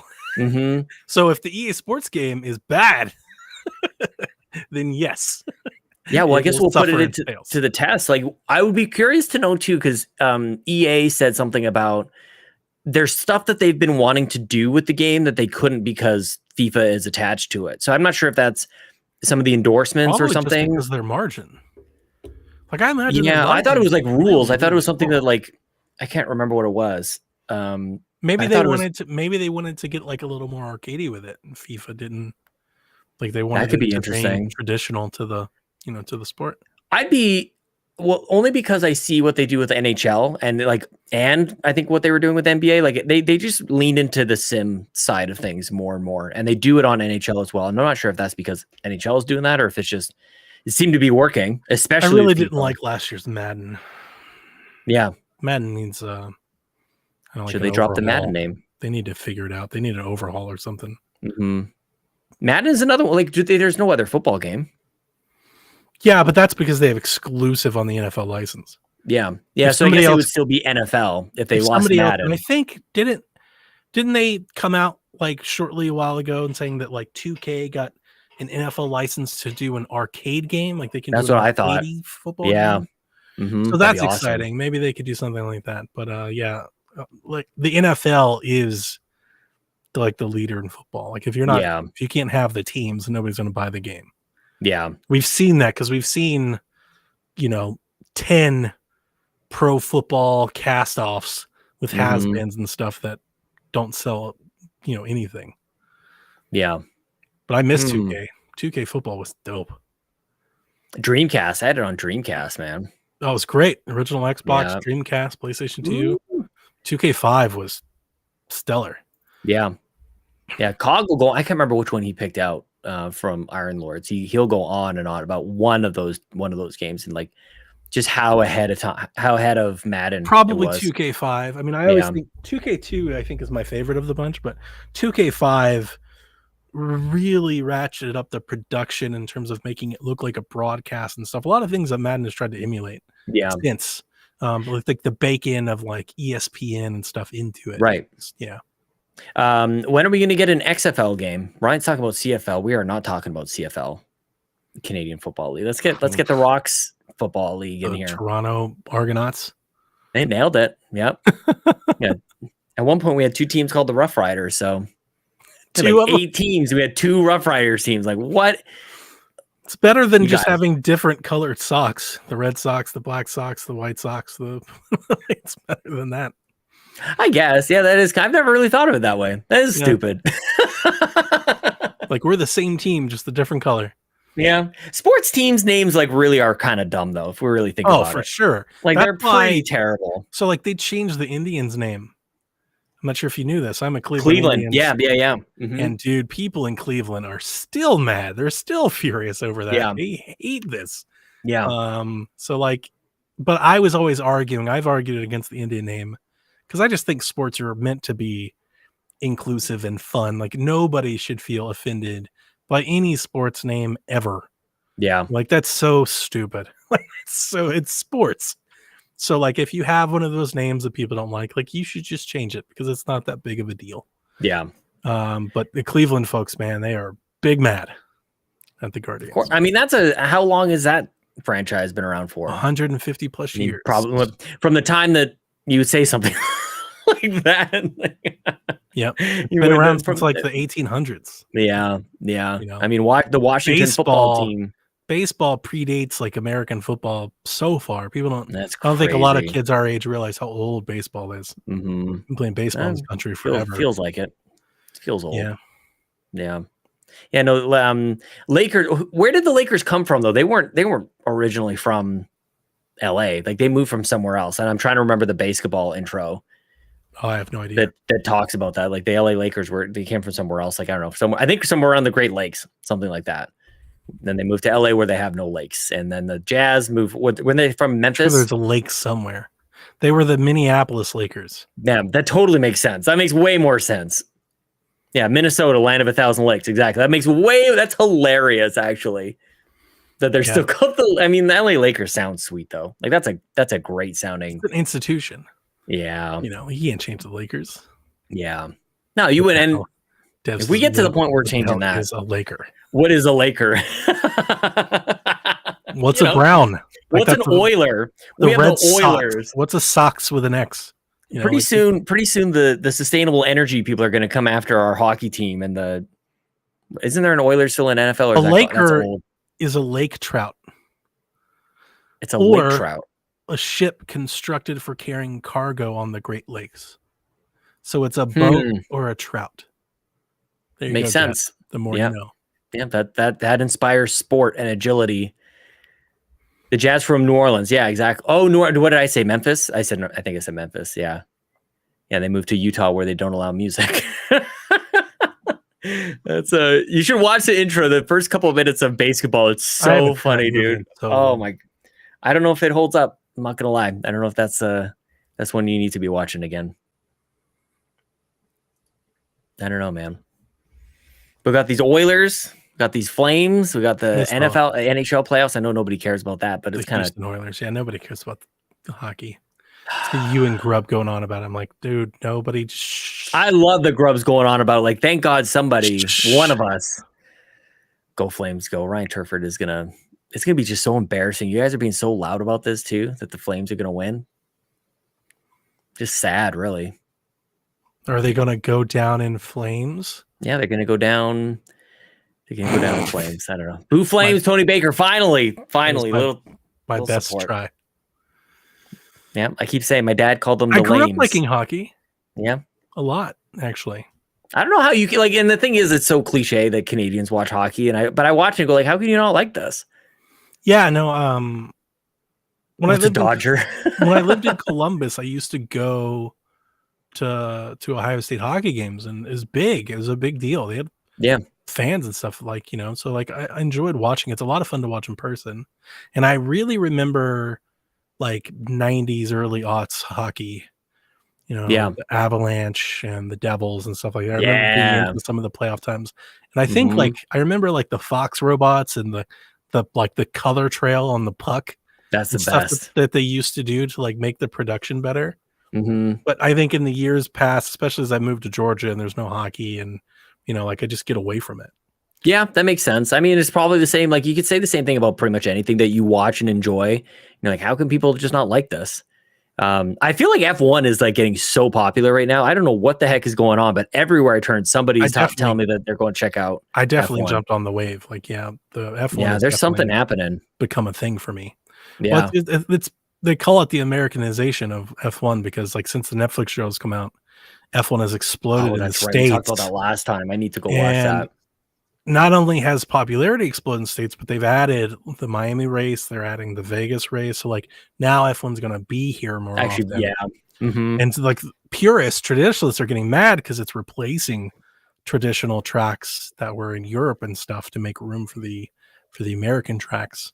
Mm-hmm. So do you think that like, because every now and then they tease what's NFL doing over in Europe, they'll play a game over there. Do you think that would ever happen? What do you mean? NFL have a team? Yes. Yeah, or something like that. You think so? Like, I absolutely think it's going to happen. The international football league. The Jaguars have basically become that. Like, I wouldn't be surprised to see the Jaguars move to London. Wow. I wouldn't be. That wouldn't travel. That wouldn't surprise me in the least. I mean, think about it. If you're already traveling, like if you're a team and let's say you leave from Foxborough to LA, what's Foxborough to London? There's no difference. Oh, no doubt. But what's LA to London? Well, see, but you don't do that. What you do is you schedule these things better than that. What you do is you schedule them on a road trip where they go from LA to Boston and then from Boston to London. Yeah. Well, and even still, like as soon as the word left Toronto my mouth, would be the first place that I would go, but I think the NFL is really interested in London. They want to go to Europe. But I would put a team in Toronto. There's a lot of people who really want to fight that because as soon as NFL comes into Canada, like the CFL is done, which I'm all for. Like I might be cliche in a lot of different ways on being Canadian, but I'm like, I have no love lost for that. If the CFL just like collapsed, good riddance, man. What a joke. And I think the NFL very much enjoys their exhibitions. They've been in Mexico City. They've played in London and Europe, and I wouldn't be surprised to see them play in Japan or in Asia at some point. That'd be awesome. Mm-hmm. Basketball's huge in Asia. China. Yeah. Well, Japan. Vancouver is kind of the extension of that, which is too bad that the Grizzlies had to leave Vancouver. That's probably something most people don't even remember. So the Raptors.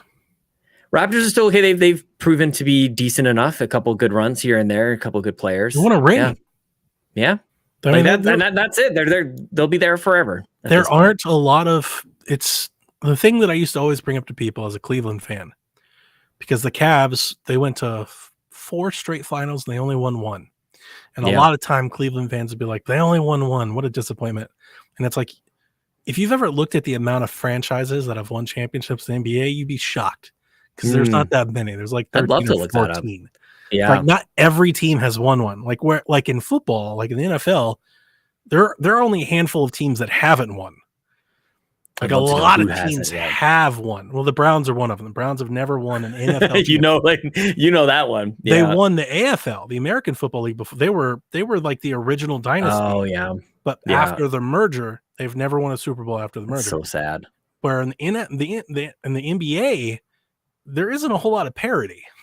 There are like 5 teams that have like 50 championships, and then there are like 5 to 10 other teams that have won 1 or 2, and then there are just 24 teams that have never won one.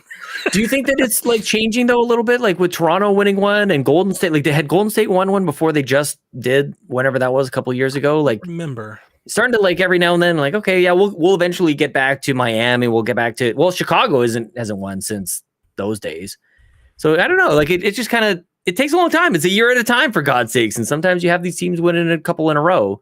So who's I'm just looking up really quickly, like the Brooklyn Nets, the Charlotte Hornets, the Nuggets, the Pacers, the Clippers, the Grizzlies, the Timberwolves, the Pelicans, the Suns, the Magic, the Jazz.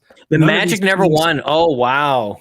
The Thunder, the Kings, they've never won a championship. Who are the Kings? Sacramento. Have they always been the Kings? Sacramento. I don't know if they've something else. Been in Sacramento, but they've always been the Kings. I'm trying to think. What am I blanking on? I'm like picturing classic NBA Jam. I don't know. Something. I don't know what it is. Let's see here. They were the Sacramento Kings in 1985. Then they were the Kansas City Kings, the Cincinnati Royals, the Rochester Royals back into the 40s. But yeah, they've been the Kings for as much as people have known them. There's too many California clubs. California's got way too many. San Antonio Spurs. Thank you, Kevin. Yes, that's exactly the Spurs is what I was thinking about. Yes. There are way more teams that have never won than have won. So just to be included in the teams that have won is seriously an accomplishment. Big deal. Yeah, no kidding. It doesn't happen often. Mm-hmm.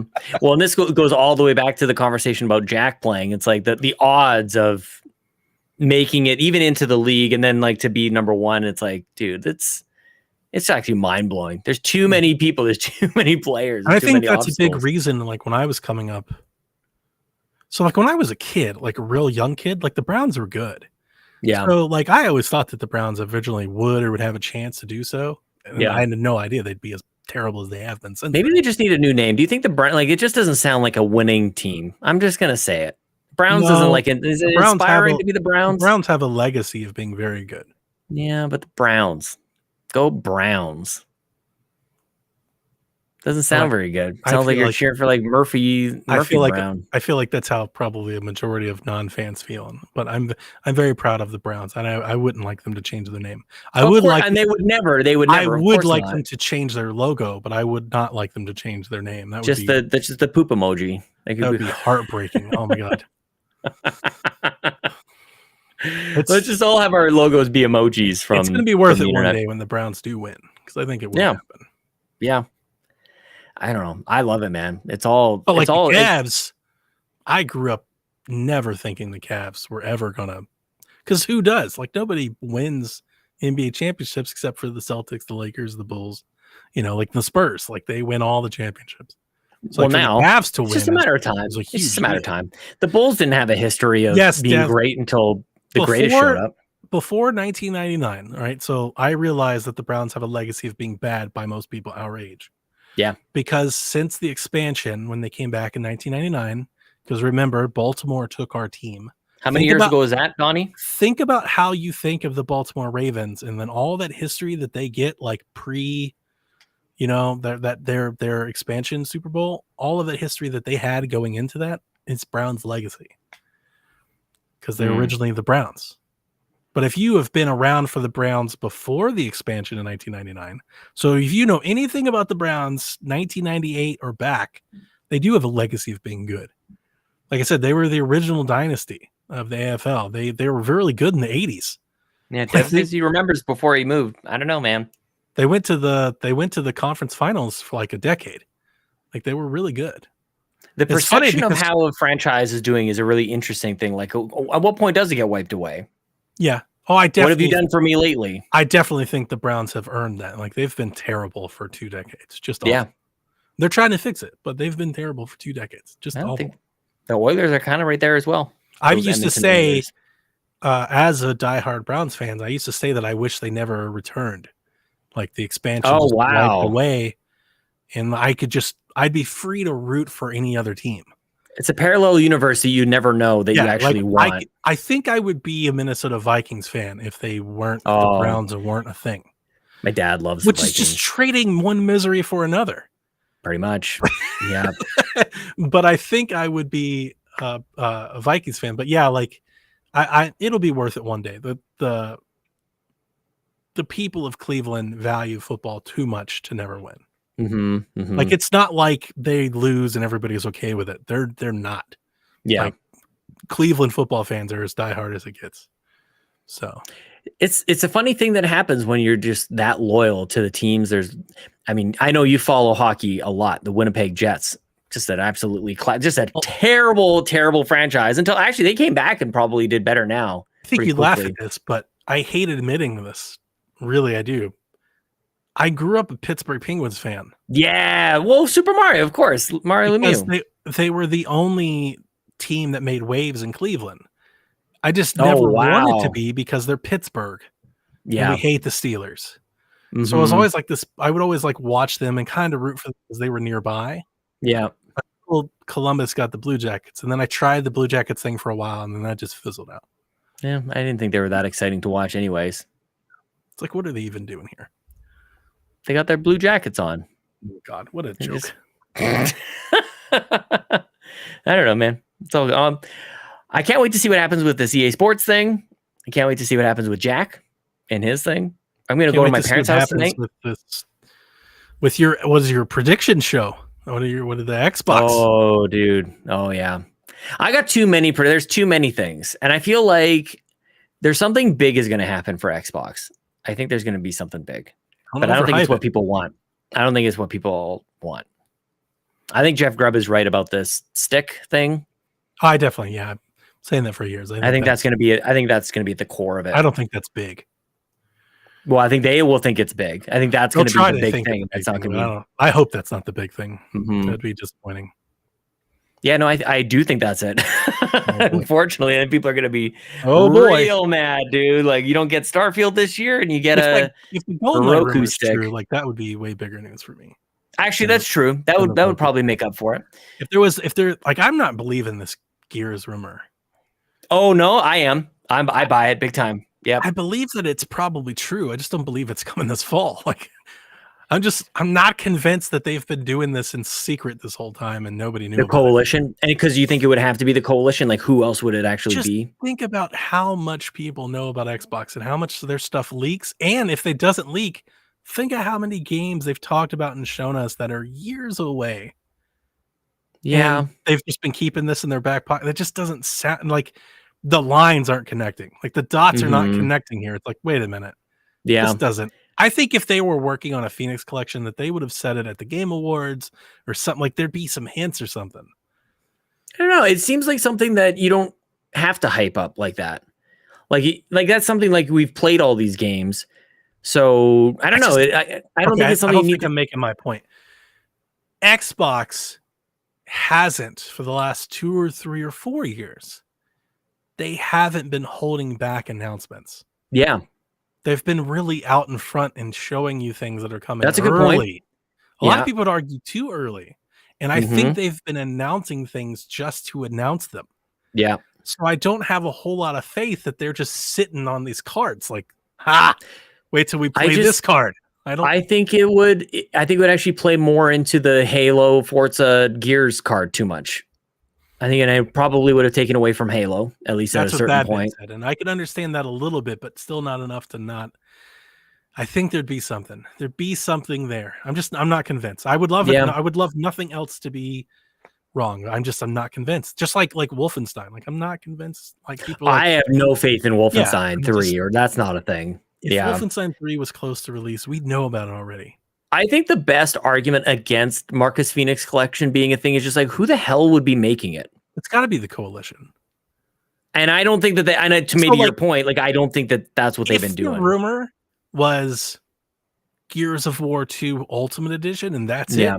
I'd buy it. I'd be like, okay, now this makes sense. But like, the rumor is we're getting a Phoenix collection of all of these games and like it's all together. It's like, I don't know. But part of me thinks like they wouldn't be able to get away with Gears 2 Ultimate Edition because they actually have to go back and do just the first one at this point. I think if they announce they have to redo it, because I think it's probably on their roadmap. Yeah, I think they can announce it. I just don't think it's soon. It's like it's got to be something, and I think that's the algebra people are doing. Is like they got this big empty space, and maybe it's just vacant because it was supposed to be wide open for Starfield to be their thing. I think we'll get. So I'm not on the Xbox show, so I can talk some stuff here. You don't have to talk. I definitely think we're getting Forza expansion stuff. Oh, there's no doubt. There's no doubt in my mind. I don't think we're gonna get Motorsport because I agree. Expansions. Yeah, and I think there are rumors of this 007 game, and if that's a thing, like they could really use it now. Do you think exclusive to Xbox? I think it'll be on Switch too. You think so? Yeah. I wouldn't be surprised if they put it on PlayStation either, but I think it'll definitely be in Game Pass. I think that's for sure. It'll be in Game Pass. My big thing on that game and maybe it would be the same. I'm not sure exactly what direction. Maybe they don't even know what direction they're going on with Perfect Dark. But my big thing with GoldenEye is just the structure of the campaign. To me, is so fascinating, and the way that they did the various difficulty levels. That it changed not only how hard the game itself was or how hard the enemies were, but like you had different objectives in each level. And as you would progress, like you'd have to go deeper in, like, and do different stuff. You'd have to be able to like finish the dam level without setting off an alarm or something. Like all these weird things. I think that is awesome A lot of game fun. design. Yes. And you don't see it at all. I'm totally going to play the hell out of it for like a week. I hate it when people say that. That's it's a 64 game. Like, I'm not trying to, it's not, an immersive 50-hour experience. It's GoldenEye. But I'm totally excited for it. Like, really, I've been excited about this news. We can bring it up every time people, I think a lot of people forgot about it. I've been bringing it up every time people. I forget about it constantly. Start floating Xbox. I'm like, guys, there's still this 007 thing out there. And that's like a great hit of nostalgia. And if it goes into Game Pass, I think that'll really smooth over a lot of things. And I think does it backfire if it is exclusive? Is that something that is the Rise of the Tomb Raider all over again? It's got to be on Nintendo. I don't think they can publish it without Nintendo's permission. I'd be curious. I don't know. Yeah, you're probably right, because I think Miyamoto even had his hands in on that game, at least to a certain extent. I think they share rights. Yeah. I don't think you can publish that game without Xbox and Nintendo signing off on it. So what if you could be like multiple James Bond? Like, I'm trying to think. You really only had Pierce Brosnan. You couldn't like flip it to Sean Connery or anything like that. That'd be awesome. Have a GoldenEye game, and you can have all the different Bonds. I mean, if you're into Bond, I think I'm trying not to. I mean, I think it's going to be widescreen, higher resolution, but still 64 graphics. Like what they did with Quake, like the little remaster Quake with online multiplayer and stuff. That's exactly what I think this is. Nothing more. Nothing that less. doesn't hit well at all. Like if that, I love it. That's exactly what I want. But I just don't. Dev says GoldenEye Saturday nights alternating with Halo. It would probably, I mean, it would take over for a bit, but yeah, man. Paintball mode, big hit, slappers only, baby. Like, I'm telling you, there's so many good game modes. Totally. What does Ryan say? The game mode 007. They had all the Bonds in 007 Legends, and that game was real bad. Yeah. So I think they'll do that. I think they'll have Forza expansion. They'll have live service game updates.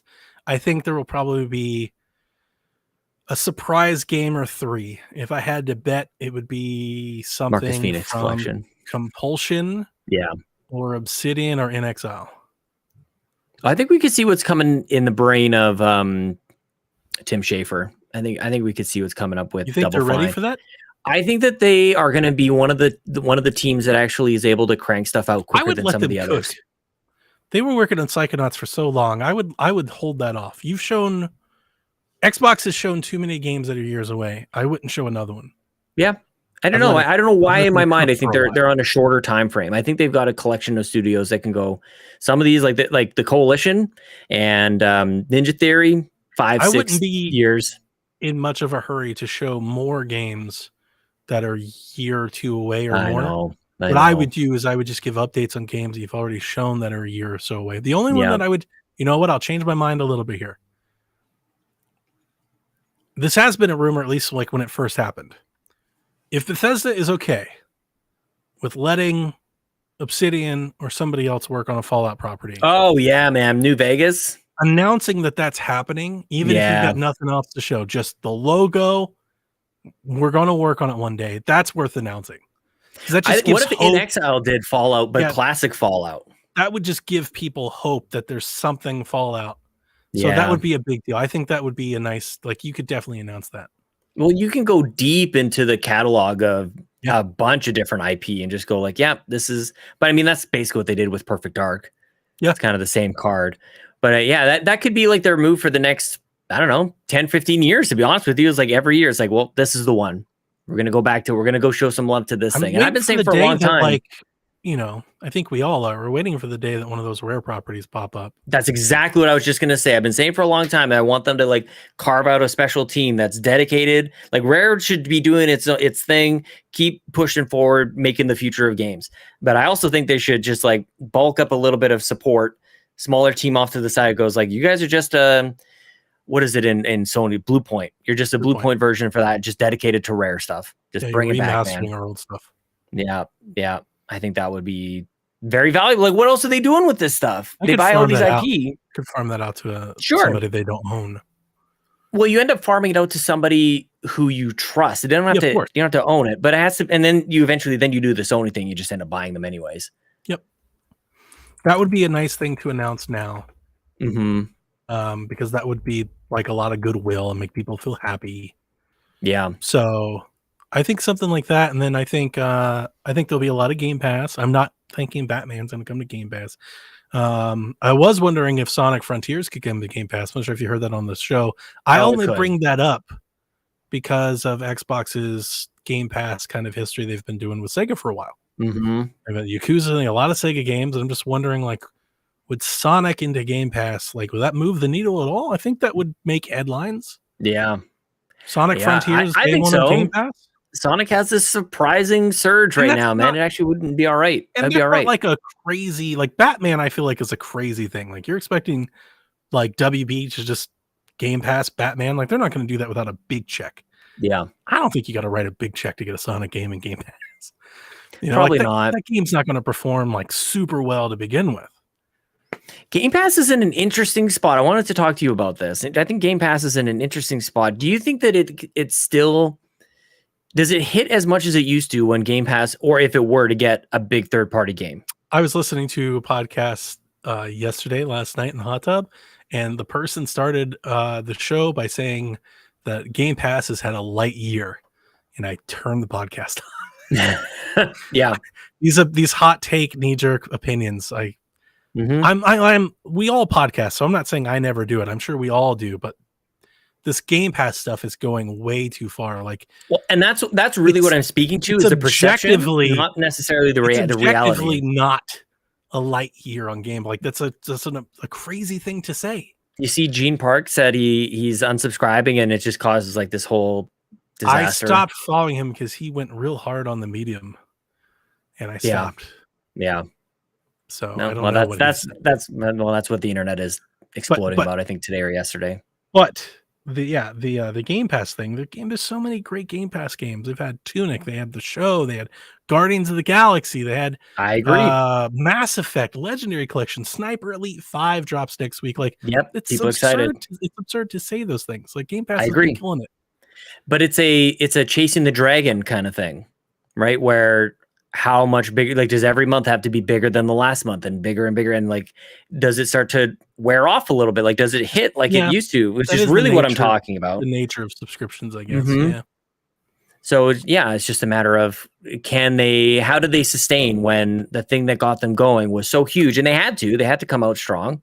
Well, I've said this before, and I'm almost even hesitant to say it because here we go. I hesitate to evoke a console war. Yeah. But this has been a point that I've brought up in the past, and I feel like now is maybe a really good time to maybe reiterate this point. Brace yourself.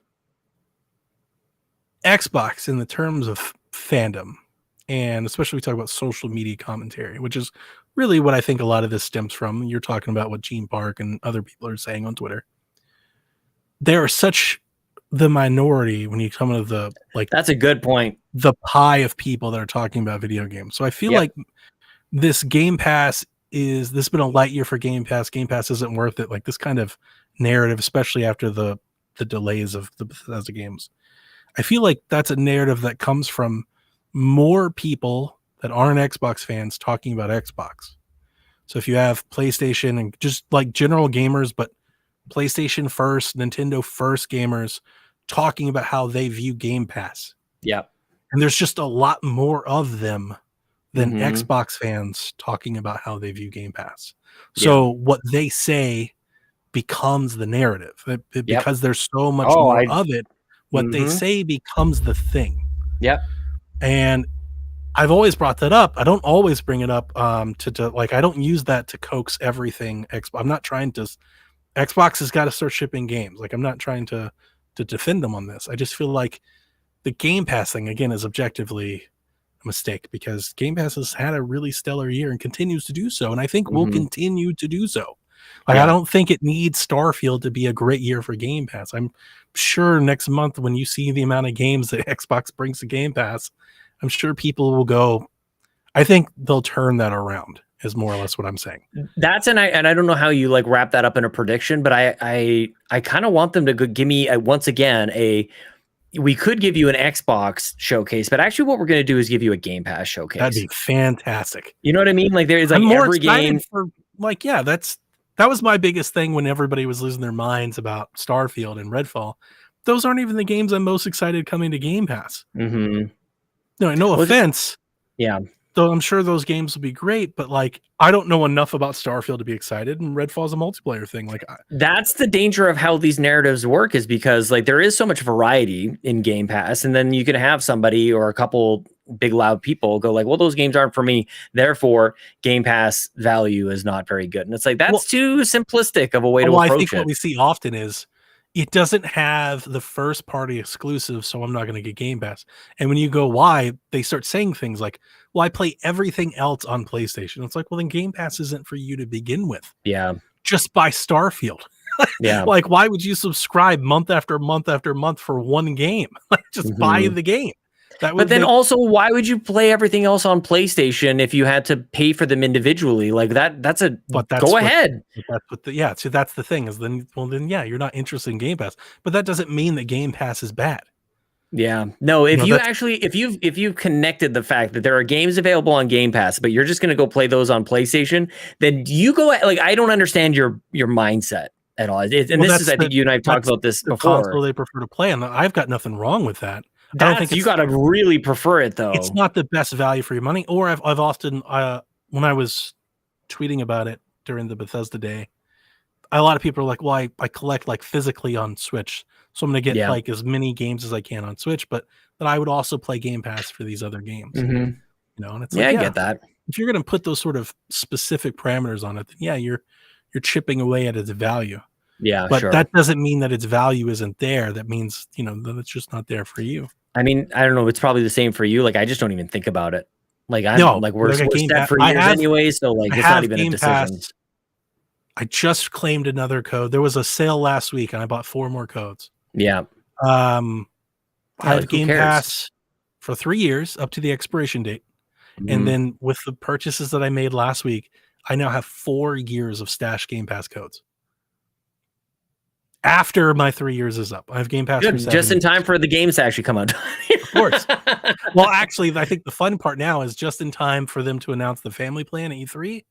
Yeah. And when I trade in my 7 years of Game Pass for 2 years of family Game Pass, or whatever the conversion rate will be on the family plan, because I'm probably going to do the family plan and then probably bring in 5 or 6 PSVG folks onto my family plan. Yeah, like same thing. Same thing I did on Switch. Yeah, I did the same thing. It'd be like an extra giveaway or something. So, but no, I think it gets so tired though, doesn't it? It's just like whatever. Like I think we've gone to this point too, where it's like if you want to fight me on Game Pass is not worth anything, like go ahead. You've already made up your mind. Like I'm not gonna try and convince you the other way. I don't care. I don't care enough to do that. I don't know. Maybe you do. I still do. I'm not sure if you saw me. I was quote tweeting people. Like naming the amount of games that came out on Game, like because sometimes I feel like it's not like I need a graphic. I need a graphic of highlight games that came to Game Pass. Yeah, that I can constantly keep reminding people because it's such a short-term thing. Starfield gets delayed and people are like, Game Pass sucks. It's like, have you not seen all these 4 dozen games that came out on Game Pass this year? Like there's an amazing amount of games on Game Pass right now. So like there does need to be, I think it's maybe speaking to your original point, maybe there needs to be a better distinguishing of like loving and valuing and appreciating being a fan of Xbox and loving and evaluating being a value and a fan of Game Pass. Right? Like you can love Game Pass without like you can not like Xbox without hating throwing stones at Game Pass. Just like you can love Game Pass without like being a Xbot. That is asking a lot. There's things there. They're very different. One of the things that I was chatting with Ryan on a recent episode of the Xbox Drive is I think even the promotion of Game Pass is too close to the promotion of PlayStation Plus in the past and Games with Gold in the past. It's always about like what's new this month. And that's not the nature of what it is. Like Games with Gold was like you only had that period of time to claim that game. And then if you did, it became part of your collection. It's like I actually, and I don't know the answer on how to do this, but like when you opt into Game Pass, you're getting the games that they just announced for Game Pass, but also, of course, all the other things that are there. So giant library. How do they communicate that? Like, how do they communicate? These are the big games you get. Some of their marketing that they do, they talk about the total amount of games, or they'll show like a screen of like a tile of like 30 or 40 different clips of a game going on at the same time. But I agree with you. I think they could do a better job of that. Yeah, Maybe like a logo page. Like here are all of the franchises that have games in Game Pass. Yeah. You know, and you've got Halo and Mass Effect and Skyrim and Doom and Wolfenstein. You just put all of the franchises, not every individual game. Just Game Pass gets you games from all of these major franchises. Right. And I think that podcasting and just general games media, I think hasn't really, and it never will shift to how the majority of people actually play games. The majority of people don't play games the way that we podcast about it, which is like, this week I'm playing this game, I'm going to beat it in 6 days, and the next week I'm going to play something else. I'm going to tell you about something 100%. Else. Like, that's not how people play games, and it's shocking. Like that, as somebody who likes to try to stand out, like I am trying to think of how we do that better. How do we align with how people actually play games, but still maintain the whole how do you maintain an audience? Like it's a trade-off, and I think people are afraid to do that, and we obviously haven't done it to a certain extent. You feel compelled to play the latest game. I always use my cousin, her husband. I always use him as my primary example. I got him into Game Pass. To be honest with you, the last time I was there, I tried to talk him out of it. I was like, this probably isn't worth it for you, because he was that way. Yeah. This guy buys a game or two a year. Yeah. Typically Call of Duty or Madden, maybe a Battlefield or something. All in Game Pass. You know, he buys a game or two a year. Some years he goes without buying any game. Yeah. And he just plays them when he has time, which is maybe like a day a month. That's like his game time. Yeah. And like 3 years ago, I came over to his house at Christmas party, and I was like, have you never heard of Game Pass? Because he had never, I was talking about it. He's like, what is Game Pass? And I remember the thing that's seared in my brain is I turned on his Xbox, and there's always that Game Pass tile on the UI. And I'm like, dude, it's right there in front of you. He's like, I don't know what that was, so I never clicked it. I'm like, just click it. Just see what it could be. But he just never paid it any attention. So I showed him then. I was like, look, here's how this works. $15 a month. You get to play all of these games. They're adding new games every month. It's got all of these, like Halo Day One. And when I said that to him, he was like, oh, this is a no-brainer. So he bought it. And that's just what him and his, like, he no longer buys games. Yeah. He just plays what something on Game Pass. He opens up Game Pass that one day a month, and he just picks a game, and that's what he plays. That's awesome. That's it. And he plays a Warzone. Like, he's into Warzone now, so he does a lot of Warzone. The free game. The free game. But the last time I was at his house, I was like, you probably shouldn't subscribe to this. Like, you're only playing like this one. But he loves it. He's like, no, this is great. He's like, to him, it's more of a convenience thing. Totally. Well, that's Netflix for me with movies. Like, I would have to pay it any attention or anything. He just opens it up and plays a game. Yeah. Yep. You don't have to go any further than that.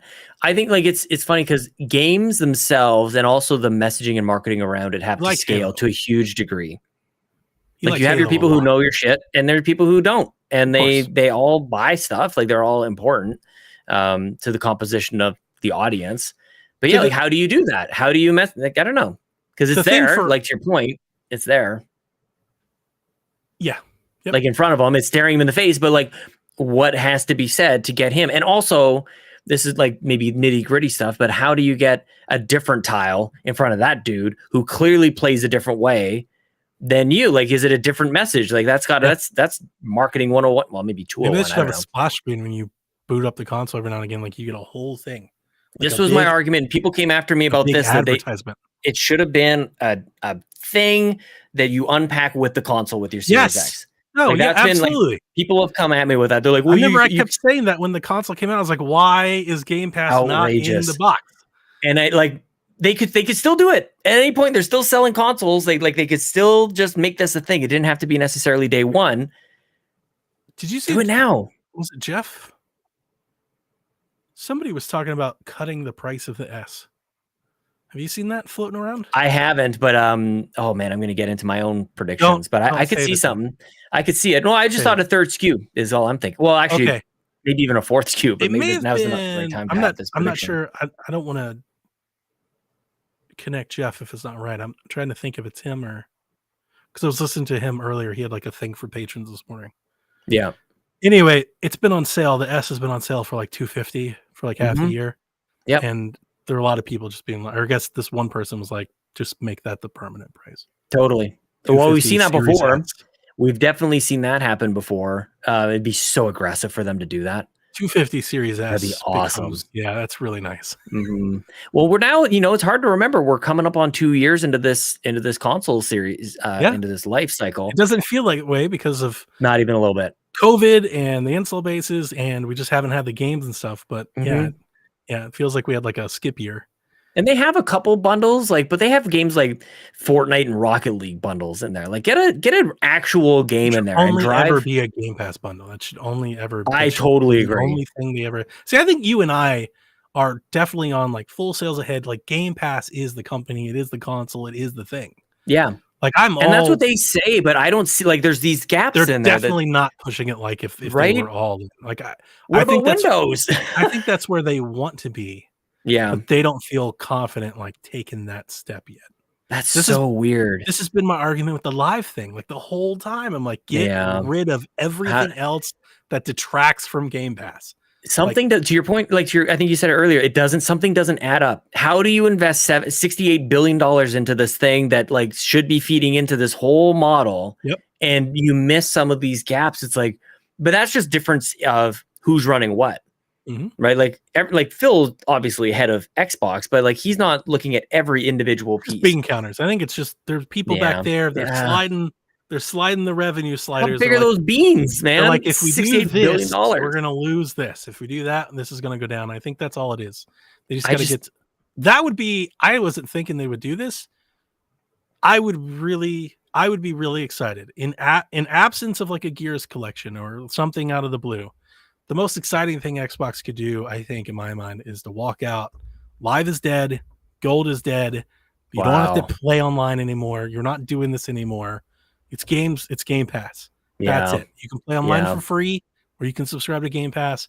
And by the way, here's 30 minutes of Game Pass games that are coming. Because the Game Pass thing, like I said earlier, Starfield, Redfall, I'm going to play them because they're on Game Pass, but those are not games that I'm excited for. Oh, I'm stoked. Not Redfall. Starfield, I'm stoked about. I know you are. I just need to know more about it. Plus space. So do I. I just like space. Oh, space is my thing. That's all I needed to hear. Mm-hmm. I was way more excited about Replaced, Somerville, Stalker. And I hate that some of the games are delayed because of the war. Yeah. So for me, I'm not looking for them to replace Starfield. I'm looking for them to replace Replaced and Stalker. I'm like, where are the games that are going to fill in for these? Yeah. Because we've been waiting on these for a while now. They were announced last year. It's a wonder too, because I hear some people kind of just falling out of love with gaming, at least from the point of being excited for games. This whole everything is getting delayed, and I think it has a damaging effect overall on if people are no longer excited about your thing. Like apathy is the worst thing you can have. They just stop believing everything you say. Honestly, and it really does tie back into our sports conversation earlier, where it's you can have a loyal fan base to a certain extent, and then you just you chew up all this goodwill, and then you have these people just walk away. Yeah, and that's irreversible, man. Real. That's holy crap. That is awful. I don't think Xbox is close to that at all.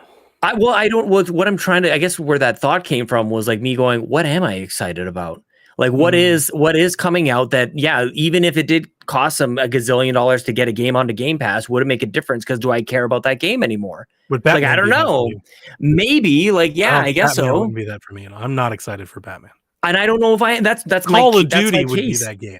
Well, Call of Duty's coming. Walked out and they were like Modern Warfare 2 day one in Game Pass. That's legit exciting. That's what I'm wondering, if they're even able to do that, and whether it's even the new Call of Duty that's coming out or a catalog from the past. I don't think they can do that at all with. I don't think so either. It's not done yet. I was just thinking what game coming out this year, if they were is in Game Pass, gets you excited.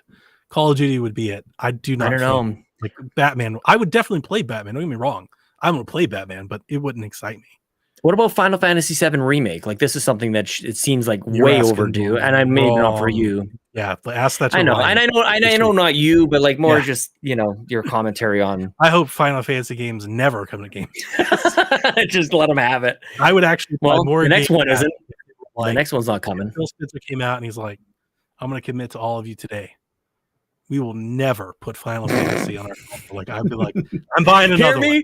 Hear me well. I'm buying another one. Never. I'm going to buy two consoles for you. Are we out of the time at E3 time where Phil or somebody gets up on stage and says, we bought a bunch of studios? Is that an E3 or whatever showcase moment anymore, because they did that that was an announcement. That was huge. Well, I think they really needed to do that because they had to prove their commitment to first party development. They have since proven that, so I don't think they need to do that at a show. But if they got somebody that was like, this WB thing, this EA stuff that's happening, I was there's thinking a whole much bunch of smaller. stuff. Like if they got somebody that people really liked, like a smaller studio that they wanted to bring in, CD Projekt. What if it was like a? Hang on.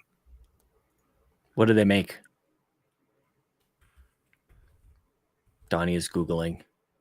I'm very curious. Ryan Turfer says, I'll talk to Sean about Final Fantasy VII Remake tomorrow. Okay, well then we'll see who gets their prediction in there first, Ryan Turford. I don't know. I don't even know if these people are even a studio anymore. So like this might be a terrible analogy. But here's where my brain went. What if they walk out and they're like, we're resurrecting Banjo and our friends at Playful Studios have joined the team and this is what they're going to do now. Yeah, Platonic. Yeah. Somebody like that. That would be cool. Yeah. Like if they did something like that and they announced like a new acquisition, like that would be great. Or if there was like a fighting game studio somewhere and they were like, this is the team that is going to bring you the next installment of Killer Instinct. Killer Instinct is in development. Something like that would be great. I think so. And it's funny because I'll actually have, if they do Killer Instinct, I want to do like side by side my wife reveals of Killer Instinct. Oh my goodness, great. What a great profile pic. Very nice. Hey, you already got one. Leave mine alone. I just said it was a nice picture. Take it easy. You didn't heard.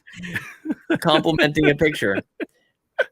Yeah, but they already had like the ultra, like they already kind of, I don't know. It'd be interesting to see how that pans out. Again, like I just think Xbox fans don't know how to champion games. And I don't know how that's ever going to change, but we're real bad at this. Unless it's Halo or Gears. We don't know how to go like, this is the one. And we like PlayStation people break down doors. What's that? People like that love Gears of War. There are people that hate Gears. Like it's super divisive. Well, and especially now, but at the time, maybe that was the last moment that happened. It just, we got so maybe a little bit tired of cover-based shooters. I love them. But I mean, you and I've talked about Ori all the time. Ori on another thing, it's like it becomes. Dude, that is my pie in the sky. If Xbox walked out on stage and they were like, Ori 3, holy shit, like that would be the one. I know. That would get me really excited. Give it to somebody. I don't know. Moon Studios is another studio. It's just like, what's going on with them? Yeah, well, they're making it seem like they're. I know they're making something else. I just think that they went under a publisher. They went under a different publisher. Was that the Private Division? Yeah, I think so. Yeah. Frank says, "I love Oreos. They're great cookies." Like, let's fight about snacks. The heck. Well, I'm excited. I'm stoked, man. I do hope the Nintendo does something along the same lines. Like a couple days later. God knows what PlayStation is going to do. Is anybody else? I've been bringing this up all year. I'm sure you've heard me say this. Is anybody else concerned that Nintendo is not going to do a direct at all in June? Is everybody 100% sure that that's happening? I'm not 100% sure, but I'm not thinking about it. I'm just keep bringing it up. I'm like, the last time we didn't have E3, we did not get a direct in that window, right? Really? They waited to do their direct until like July or August or something. It was definitely not that week. It was. And it was all like because of COVID and everything. Everybody was like, they passed it off as they should have, but like it didn't happen and it lasted a while. I haven't heard anybody legit, and I'm sure that they want to, or that they're trying to, at least if they've thought about it. I'm not rooting for it not to happen. I'm going to be clear. I want it to happen. What the hell are you doing? But I haven't heard like one of our insiders being like, for sure, Nintendo. Yeah, it's coming. Well, I'm just a little like worried because Nintendo does their own thing. Like with E3 not being there, they're like, we don't need to do it. I just feel like, and to that point, I just don't know that they've ever really felt all that connected, especially with their digital showcases. Anyways, they're not really at the E3 anyways. Not the show floor. I know they had the booth, but I feel like that's totally separate. Like they open their booth with the direct, and then they open the booth. I guess I don't know. It's still part of the event, and they really could just get away with not doing anything. Like, if we're being honest, could. Like they could just do nothing. Everybody's like, "What's their holiday game?" They're like, could "It's you imagine? Xenoblade." It just melts down.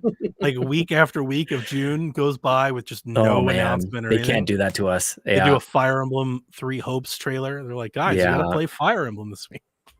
it's kind of wild too, though. Like you think about how long Nintendo has been crushing it like this, and then like what is the conversation we just had about Xbox? Like it's just not even close to being the same thing. It's so weird. Oh, that's funny because I don't think Nintendo's been crushing it the last couple years. I think it's been light over here for a while. This year, it's just sales. I'm not even talking about like me or whatever personally. Just sales, like it's they've been, whatever they're not doing or doing seems to be working. Yeah, but even before the Switch, their sales weren't stellar. The 3DS was holding them up, but even it was lighter than the DS, and the Wii U was a disaster. Mm-hmm. So they just went through a time, and now they kind of sorted things out. Now they can rock year after year after year. Mm-hmm. It's just like to the point of like, when does my patience run up for which Xbox? is the or when does Nintendo way? Mm-hmm. They have these super high lows, and they try to do something that comes down. Like for every Wii they have a GameCube. I guess every Switch they have a Wii U. Honestly, Strikers is kind of the game. Like to the point of you not buying it this year. Like that's the game that I've been waiting for since they. I think I might get it.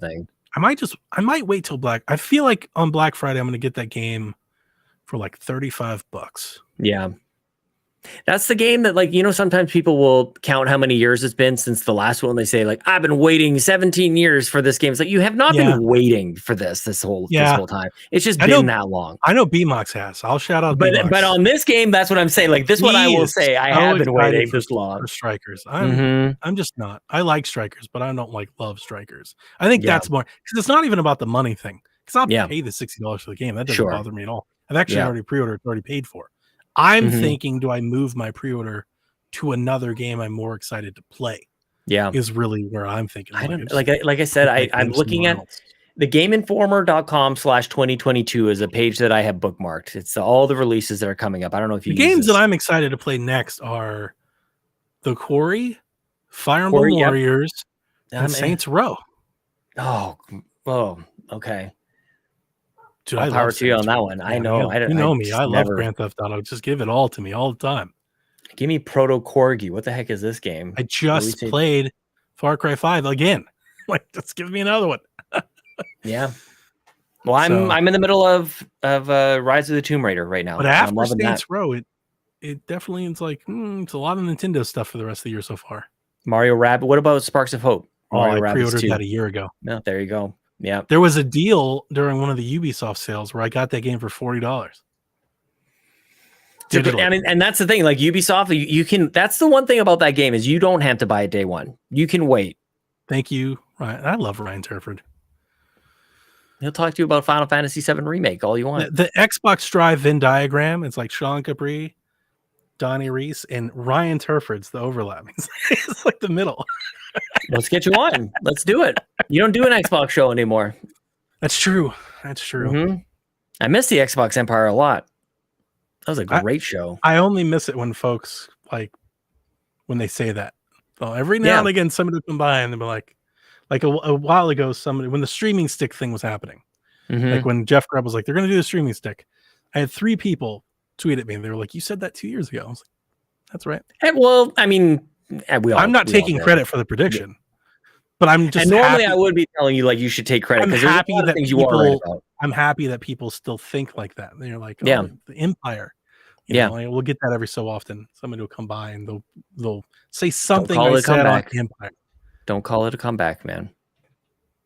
Could be a thing. Dev's all in this Forspoken. I think Forspoken looks cool. I do think that looks good. I think Forspoken looks like every Square Enix game that I've got excited to play and then bought and then didn't like.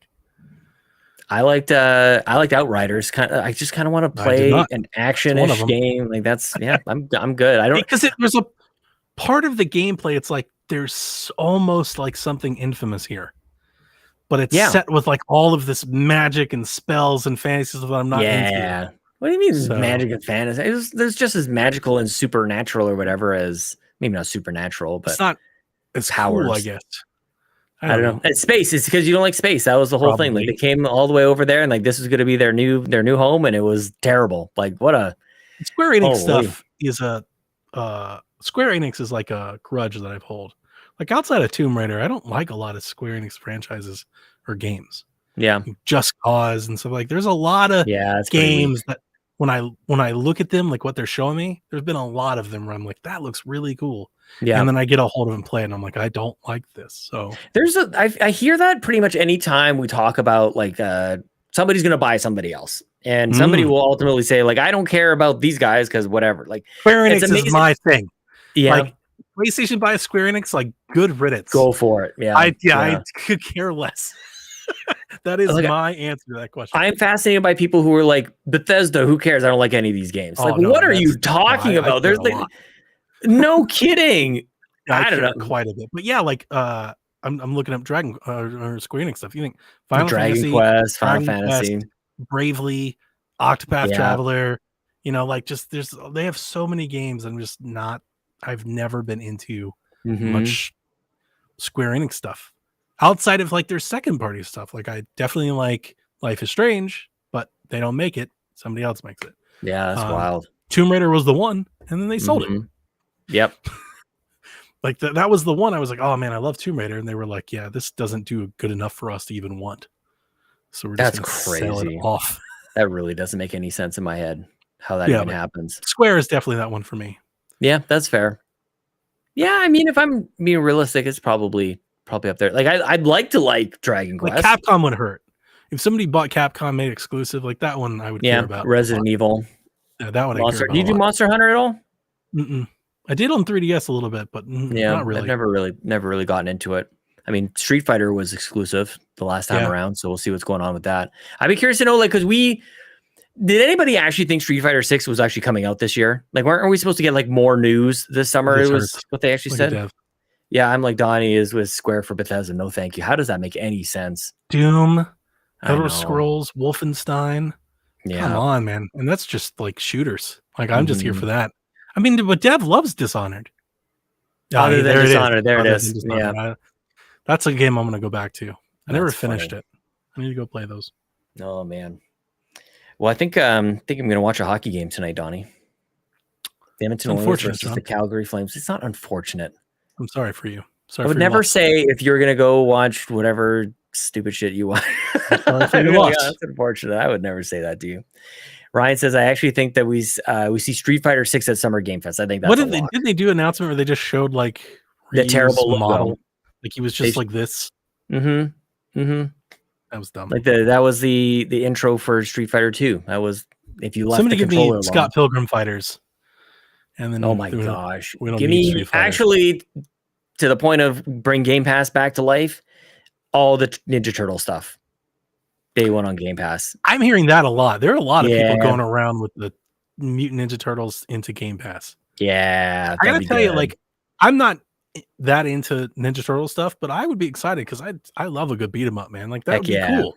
That's a really like I love when Game Pass gets me games that I'm interested in, but like not necessarily buying day one.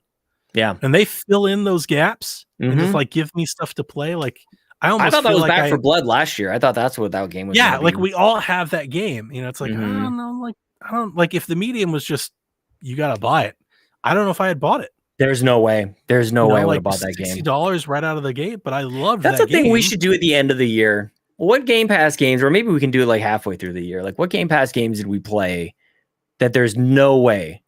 And it's funny because that's the people who are trying to bring Game Pass down will actually use that argument. Like Game Pass is full of games I would never buy. It's like, yeah, you should probably try to play some of them. That's the point. I would have never bought or tried World War Z. And Game Pass. And I played. Yeah, I loved it. Great. We beat the game together. Game Pass Game of the Year. Yes. I loved it. I have 5 the origin of the award. There's the one that I always think of. It's completely stupid because I don't like games in the genre. The Way of the Hunter. That game is dope. It's a hunting game. It's an open world hunting game. Think like Far Cry, but just hunting. That's all it is. And I played it for about, I don't know, I played it for like, I'm not going crazy with it. I played it for like 2 or 3 nights, maybe 5, 8 hours. Yeah, that's awesome. Loved it. For that period of time, had a lot of fun playing that game. They're making a new one, And if the new one comes to Game Pass, I'm going to be super excited. Like, I'm going to play it day one of Game Pass. What was the title of the game? It's called The Way. It's called either The Hunter or The Way of the Hunter, I think. I can't wait for them to get like a celebrity in front of it. It'd be like Joe Rogan's The Hunter, and you play. Well, I'm not that into Sniper. I played Sniper Elite 4 a little bit, and it was kind of fun. I'm definitely going to play Sniper Elite 5. Oh, wow. I never would buy that game, ever. Yeah. But it's kind of, I'm not sure if you've played any of the last Lego ones. Star Wars would have been good on Game Pass. Got it from the library. I'm not sure if anybody out there is into Sniper, because the older ones are very much like Sniper games. Yeah. Sniper Elite 4 was kind of like Metal Gear. And from what I've seen in the previews, Sniper Elite 5 seems more like that. Kind of like this open, it's kind of like Hitman, maybe is a better example. It's like Hitman, where you can really kind of set up and do the things you want and get a lot of freedom with how you attack. I should like that way more than I do. I gotta get. There's too many games, Donnie. We get to this every time we talk because there's just too many. There's too many things I'm focused on. I didn't like that game, but I would have. That's one that I probably would have bought and then been upset. I would have bought that one, and exactly. Like people would have actually bought that, and people probably did on PlayStation, Switch, or wherever. The Hunter, Call of the Wild. Call of the podcaster, Joe Rogan. It's a hunting game. Bow and arrow out. Like, how much game time do you guys think you have per week on average? Based on how far you've progressed in Far Cry 5 versus how far I have, way more than you, apparently. Yeah. I don't know. Listeners, I'm speaking to Dev in the chat. I'm teasing him because we're both playing Far Cry 5. I've beaten it, and he said last night he hasn't even gotten to a boss yet. Oh, wow. That could almost like change the type of games you even play. Like at a certain point, you just stop doing big games. You just do little stuff, or just multiplayer. Question, like legitly, I haven't been playing as much games maybe the past 4 to 6 weeks as I was earlier in the year. I've just been a little bit. My car is killing me, Sean. My car. I've bit off way more than I could chew with this damn car. We talked about it last month. Yeah, man. It's gonna bankrupt me. Go pump yourself up, because go listen to how you were talking about it last month, because you made a lot of good points. Like you were setting the boundaries, like how you were thinking about this. Like nothing else mattered. Like don't think of it like you would another car. You had a good mentality around it. And I try to keep it, but every time I go visit the shop and they're like, "Yeah, we need another 1,000 for this," another 1,000, I'm like, "Oh my god!" Yeah. I've been focusing more on fitness this last little bit, to be honest with you. So my I'm prioritizing sleep and prioritizing other stuff. So I could be playing games, but I don't know. I usually play games 2 to 3 nights a week for 2 to 3 hours a night. Yeah. So yeah, exactly. That's about the free time that I have for games. Yep. 6 and 10 hours a week, maybe. If there's a game I really, really like, maybe I get that to 14 or 16 hours in a week. But yep. Like, if there's a game I'm really loving and it's a brand new game and I want to play, like I might play that game all day on a Saturday if I've got the time. Yeah. But most nights, week to week, like I don't play when I podcast. I usually play Tuesday nights, Friday nights, and Saturdays. Yeah. Well, that's pretty good. Yeah, I want to watch hockey and I want to go to the gym at 5 a.m. right now. That's kind of where I'm at. So I used to be that in life. I remember waking up at 5 every day. I'm doing it. I got a pretty good stretch going right now. And there's a bunch of people who are messaging me like, "Are you doing it?" So I'm like, I feel like I'm accountable to it. So that's kind of nice. Yeah, it's a good thing. But I mean, nothing's changing. I'm like getting up early. I was like, "Oh, good shape." What's that? You're in pretty good shape. So I mean, I used to be in good shape. I'm not in good shape right now. It's pretty embarrassing, but that's okay. I'm being nice to myself about this. I'll get back to it. It's just consistency is what I'm focused on right now. I'm not worried about anything else. Just like if I can string along a couple days in a row, it'll be good. Yep. Yeah. And I get a hot tub at the end of it. That's the real treat. I don't have to buy my own hot tub, Donnie. I don't have to buy my own. I just go to the rec center and join all the senior citizens at 7 a.m. in the hot tub, dude. Nope. They're all doing their swimming laps. They're just kind of like floating along 20-minute laps kind of thing. Nobody needs to see those. Put those away. I feel right at home with them though, dude. You gotta go get the inflatable hot tub, man. I'm telling you, you're missing out. It's so easy. It's not out of the question. It's so attainable. They're so cheap. It's still a thing we could be doing. He messaged me on Twitter like there was a deal 2 or 3 weeks ago. It was $250. It was like Snatch that bad boy up. Yeah. I've had mine for like 2 years now at this point. I can't believe it's been that long. I've had mine for a while. We actually had a decent weekend. Ryan knows this. He's the weatherman, but we actually had a good weekend. I did some yard work. It was all good, man. Could have done some hot tub time out there. Dude, I hate yard work. It's the worst. I'd burn my yard if I could. Like just be flat dirt or rocks, wasteland. Just fall out there if I could. Thing is, then you'd have weeds. I'm fine with that. No, weeds are like awful. If I could get rid of all of my grass and everything and just have like a nice low bed of like clover that just stay that way, that'd be great. No, pine straw the whole thing. Did I tell you about there's a neighbor down the street who's got a full basketball court in their backyard? Like, it's beautiful. Awesome. It's probably like a $15,000-$20,000 job just to like, oh my gosh, it shines. Like, you walk by and you're like, I don't think I should be this close to this thing. Dev, it's not going to be an ice bath. That's the best thing about having a hot tub is going out when it's cold. Yeah. When you get in the hot tub. That's the best. My ice bath. Yeah. That's the dream. Well, look, it's May long weekend for us. I get tomorrow off. So now it's the unofficial start of summer. That's how this works. We'll get maybe 1 or 2 more snowstorms. Put in some You're turf. still dealing with snow? No, that's what I'm saying. We're not. Oh, okay. Dev thinks we're shoveling snow still. It's May long weekend. We're good. Nobody knows. Okay. Knock on wood. All right, man. I'm going to my parents' house. They're half an hour away. I'm going to go watch a hockey game and yell at the TV a little bit. Sounds fun. Parents are making dinner. Go Flames. You son of a bitch. I swear to God. You don't even care. I don't even know who the other teams are. My hat. No. Who? The Oilers.